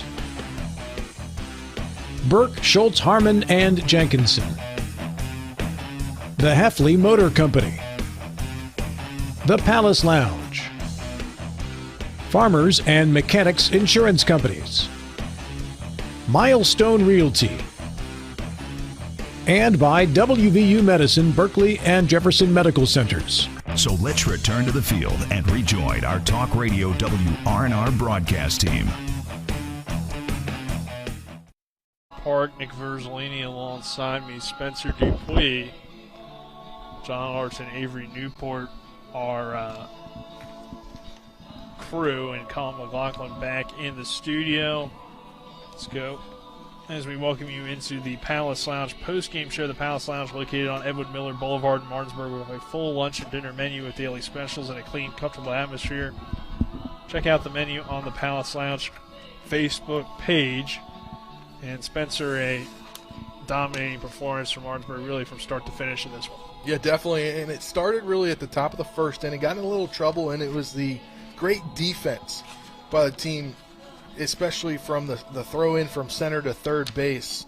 Really got that out there at third, and that kind of, it seemed like to give the Dogs momentum. And then when they were up, Hudson Clement hit a leadoff triple, which could nearly have been an inside the park home run. Yeah, Clement got it started with that leadoff triple as Martinsburg scored 3 runs in that first inning and just continued to go hard from there. 5, I think it was, in the second, and then just got out of hand from that point. In the ball game, Martinsburg scores a total of 27 runs on 18 hits, commit just 1 error. East Hardy 2 runs on 3 hits, and a total of 11 strikeouts pitched by the Bulldog pitchers today.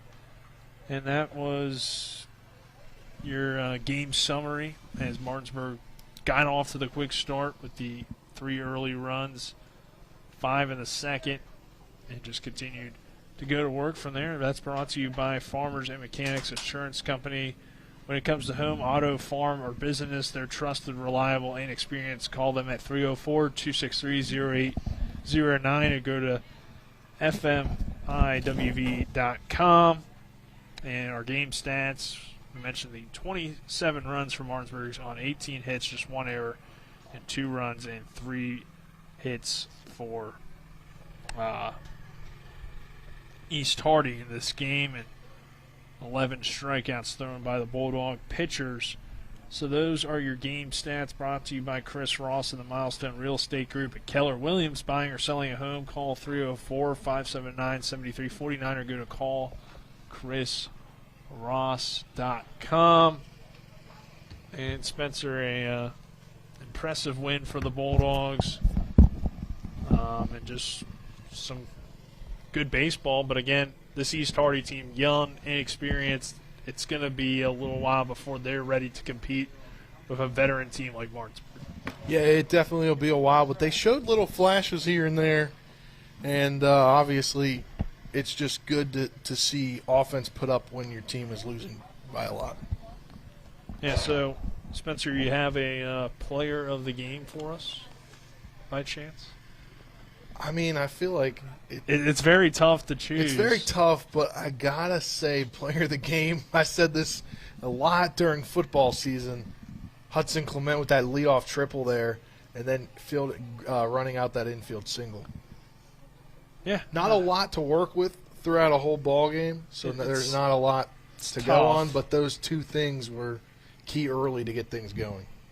Yeah, I think you could go with, a lot of different guys. I like the pick because Clement kind of set the tone offensively with the leadoff triple. Morris, I think, is a guy you could throw in there. He pitched really well. Yeah. He had a few nice hits. And he had to sit on the bench after he was hitting for a long time. I mean,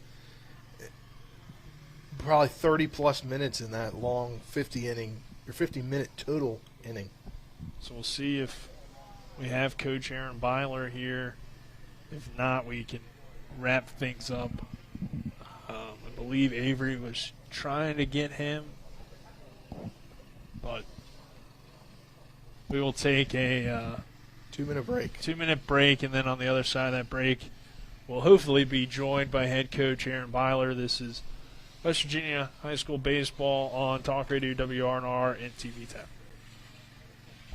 Need help learning how to manage your diabetes or nutrition education? The registered dietitians and certified diabetes educators at WVU Medicine will work with you to create a personalized plan to help you achieve your health and wellness goals. The diabetes and nutrition education team at WVU Medicine are certified experts in diabetes education, nutrition education, and diabetes self-care. The Diabetes and Nutrition Education Center, a department of Berkeley Medical Center, is located on Tavern Road in Martinsburg. For more info, call 304-596-6839. This is Matt Miller, along with my wife, Dale. As homeowners, we've been through the mortgage process several times, and each time we went to Mark and Cheryl Savitt at the Mortgage Center. They treat you like family with personal one-on-one service, walking with you through the process from application to settlement. Plus, low interest rates and closing costs. The Mortgage Center is on Edwin Miller Boulevard in Martinsburg. Phone 304-267-9040. Or online at mortgagefinancing.com. NMLS number 237527, equal housing lender. With 4 new car dealerships and 4 used car dealerships in 3 states, Parsons is the largest used car and fastest growing new car dealer in the tri-state area. Take Parsons Ford with huge savings on hundreds of new Fords, financing from 0%, Parsons' goal of financing for all, and Parsons' famous above-market trade-in allowances that help make Parsons #1 for used cars too. See why so many won't buy anywhere but Parsons Ford in Martinsburg. We became #1 by making you #1 first. Parsons. Heffley Motor Company, serving the Eastern Panhandle for over 17 years. Known for our wide variety of vehicles at great prices, we are the area's only pre-owned Carfax Advantage dealer. Save yourself time and money. Come see us. You'll be glad you did. And don't forget our popular detailing service to keep your car looking brand new. We're proud to be your partner serving the community. You're local, we're local, why not buy local? Heffley Motor Company, a nice place to do business. Now. We welcome you back here on the Palace Lounge post-game show. The P.O. Faulkner Park. It looks like Coach Byler is going to make his way up, so we'll at least ask him a few questions and continue here on the post-game show. I mean, I think a lot of it can be not a ton to talk about. I think it can be a lot about depth. Yeah. I think that can be kind of the tone of this interview, is about depth. That sounds like a good way to at least start things off. I think Martinsburg definitely can take some good things away. There's not a whole lot of things that you really want to improve on necessarily based on this game individually, but I think Morris giving a good outing on the mound. The offense obviously was phenomenal, which really took any pressure off of your pitcher staff. So we're now joined by Coach, and Coach, obviously a dominating wing for your team. What did you kind of like about the team's performance? And it started with the early triple by Hudson, and just your offense from that point forward just kept going. Yeah, I mean, I feel like the first 2 innings were kind of like, our true starters out there, and then we tried to get everybody else in. East Hardy's obviously down, single-A school, a lot of young kids. But I thought for the most part our kids, treated the game like it was supposed to be treated, tried to do the right things, tried to talk to them about, station to station and make sure that we weren't showing anybody up. And I think we did that. But, yeah, for the first 2 innings, very encouraged with our bats, and hopefully they stay that way, and hopefully we can refocus and get ready for Friday night. What's it say about the depth? Obviously, a lot of players you have very younger, haven't really seen the field varsity-wise, just for them to be able to come in, and it seemed like they matched the offensive intensity that your starters did. Well, and we kind of talk about good programs having kids in the wings and kids waiting. And I think we're starting to get to that point where we are a good program. And, I was sitting beside Coach Zarnecki there on the bucket when we had that second lineup in, so to say. And we kind of said, hey, this is minus 1 or 2 guys. This is probably, we're looking at next year's team.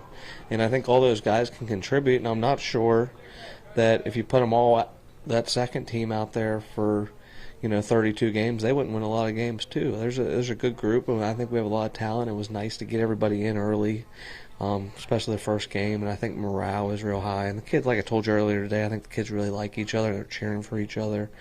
So I don't like the score where it was, but as far as team chemistry and as far as getting things going on the right note, I thought it was a good game to have. And we talked about on the show today Isaiah Morris. Not a guy that got a ton of innings last year for you, but he comes out, he pitches pretty well in his innings and also does some good things at the plate for you. Yeah, I prefer he swings it the way he swung it tonight, all year, and he has that in him.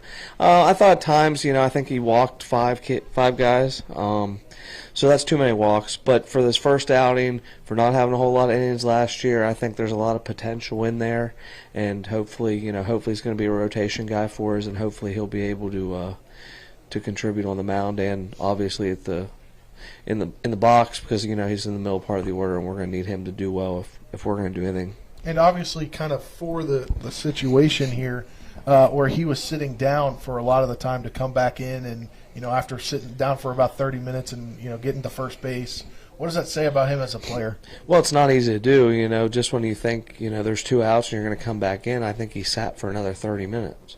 I think we scored 8 or 10 runs there with 2 outs. So he was ready to go. There's 2 outs, and we tell him all the time, 2 outs, get your glove. Not that we think the inning's over, but we want to get on the field and we want to get on and off the field because that's what good baseball teams do. So he's ready to go, and then he sits for 30 minutes. I don't care if you're 30 or 18. That's tough to do. When you're playing baseball. So credit to him for doing that. And Coach, you'll have Hedgesville on Friday. What will kind of be the preparation like for them? And obviously that would be a pretty tough challenge. Yeah, you definitely forget about this one tonight. You get ready for Hedgesville. I think our kids are up for the game. I tell them every time we play Hedgesville or play any sectional opponent, I say, if you start for 4 years, you only get, so many of them. You only get to play so many EPAC Friday night baseball games, and I think they're special. So I just try to tell our kids to enjoy the moment and be ready, and I don't care if it's the first game or the last game. You play Hedgesville on a Friday night, it's fun. So we're going to, I think it'll be a really competitive game, and we're excited for it, and we're always excited for it. It means a little bit more in May than it does in March, but hey, if they're wearing blue and gold and we're playing them in any sport, we're ready to go. All right, Coach, thank you, and we'll see you on Friday. Thanks, guys. Thank you, Coach Byler. And I think I figured out our mic issue from earlier. All right. We can't have something plugged into one and use it as a microphone. Maybe. There's our issue, because I was just told of an issue going on. There we go. Well, we learned something, and that's what it's all about, Spencer. So, once again, your final score, Martinsburg 27, East Hardy 2. Again, we'll have the game for you on Friday when the Bulldogs, both teams coming in 1-0 after Hedgesville got its win today. And the broadcast isn't over. Yeah, you can stay tuned for the Modern Realty Results post-game scoreboard show. Colin McLaughlin hanging out back in the studio for the last nearly 3-4 hours. Yeah, certainly appreciate Colin. So for John Alderton, Avery Newport, Spencer Dupuis, I'm Nick Verzolini saying so long, everyone. Enjoy the rest of your evening, and we'll see you on Friday for more EPAC baseball this time as Martinsburg will take on Hedgesville. Let's go! Drink some beers! Mountaineer Grill and Pub! Conveniently located right off 81 at 214 Mid-Atlantic Parkway, Mountaineer Grill and Pub offers many daily specials, including happy hour 11 a.m. to 6 p.m. with $2 domestic bottles and $2.50 domestic drafts. Monday night is trivia night, Thursday night is wing night, and Wednesday and Sunday night is steak night. Let's go! Drink some beers! Mountaineer Grill and Pub! Looking for some nightlife? Then look no further. Laddie's Bar and Grill has a full bar and kitchen, pool table, and entertainment with great food at affordable prices. You can dine in or carry out by calling us at 304-263-5233. Laddie's is open Monday through Saturdays from 8 a.m. to 3 a.m. and Sundays from 10 a.m. to 3 a.m. We serve breakfast all day long, and our lunch and dinner specials are posted every day on our Facebook page. So stop on in to Laddie's Bar and Grill, located at 107 Lutz Avenue in Martinsburg. Not sure where to go or who to trust with your flooring project? And start with Trips Flooring, proudly serving the area for more than 25 years, specializing in floor sanding and refinishing, along with installation of new flooring, including hardwood, tile, vinyl, laminate, carpet, and the hottest trend in flooring, luxury vinyl, tile, and luxury vinyl plank. Are you on a budget? Check out their warehouse, cash and carry, or call 304-229-7009, or visit them online at tripsfloorsanding.com. Are you considering selling your home and don't know where to start? Then call Chris Ross and the Milestone Real Estate Group at Keller Williams. A Martinsburg High School graduate, Chris knows the local market, and he's proven it as #1 real estate team in West Virginia in 2019. Phone Milestone Real Estate Group at Keller Williams at 304-579-7349 or go to callchrisross.com. Let's celebrate your real estate milestone together. Welcome into the Modern Realty Results Scoreboard Show here on Talk Radio, WRNR, and TV10. Colin McLaughlin here. Is this scoreboard show brought to you by Modern Realty Results. Larry DeMarco and his experienced team handle each and every transaction with honesty and integrity. Visit them at modernrealtyresults.com. Final score, Martinsburg 27, East Hardy 2. The Bulldogs on opening day at home pick up the win to start off the year 1-0. East Hardy falls to 0-1 in the first day of high school baseball in the Mountain State. Over for Hedgesville, they got a win. 14-3 was the final score. So the Eagles, which is the team that Martinsburg will play next there on Friday, will have the broadcast, 6:40 pregame, 7 p.m. first pitch at P.O. Faulkner. And Martinsburg will get to play the rival from Hedgesville in a battle that we saw last year in the playoffs, in which Hedgesville tried to come back, came up just short, and that's why Martinsburg was the sectional champion. Moving on now to some scores. Got some NCAA basketball on in the tournament. The first four earlier, Wright State beat Bryant to be the 16th seed in the South region. Final score 93-82. And going on right now on True TV, 9:35 to go in the first. It's Notre Dame leading Rutgers 22-21 in the West region first four for the battle of the 11 seeds. In the NBA, the last score I'll give you, it's the Wizards. They lost to the Denver Nuggets tonight by a final score of 127-109. So again, Martinsburg gets the win over East Hardy 27-2. Hedgesville won in their game 14-3. Make sure to tune in to Talk Radio WRNR and TV10, the Sports Mix, tomorrow from noon to 1 p.m. We'll have some guests to talk about the state basketball tournament down in Charleston. Quad A classification playing tomorrow, so Jefferson will be in action, as well as Musselman tomorrow night. I'm Colin McLaughlin signing off. This has been the Modern Realty Results post-game scoreboard show. Thank you so much for tuning in on Talk Radio WRNR, TV10, or YouTube, whichever was your choice. We greatly appreciate it. Again, final score, Martinsburg 27, East Hardy 2 in 4.5 total innings.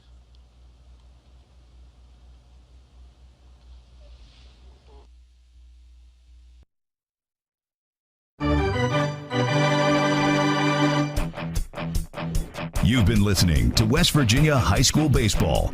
Today's game broadcast has been brought to you by Bechtel Jewelers, the Brown Funeral Homes and Cremations, CMA Honda of Winchester, Hagerstown Ford, the Mansion Ferretti Law Firm, the Mountaineer Grill and Pub, the Mirius Group of Financial Advisors, Orsini's Home Store, Kent Parsons Ford of Martinsburg, and the Skinner Law Firm. For the continued excitement of high school, college, and Major League Baseball, keep it tuned to FM 106.5, AM 740, Comcast Cable Channel 10, and online talk radio WRNR.com. All rights reserved.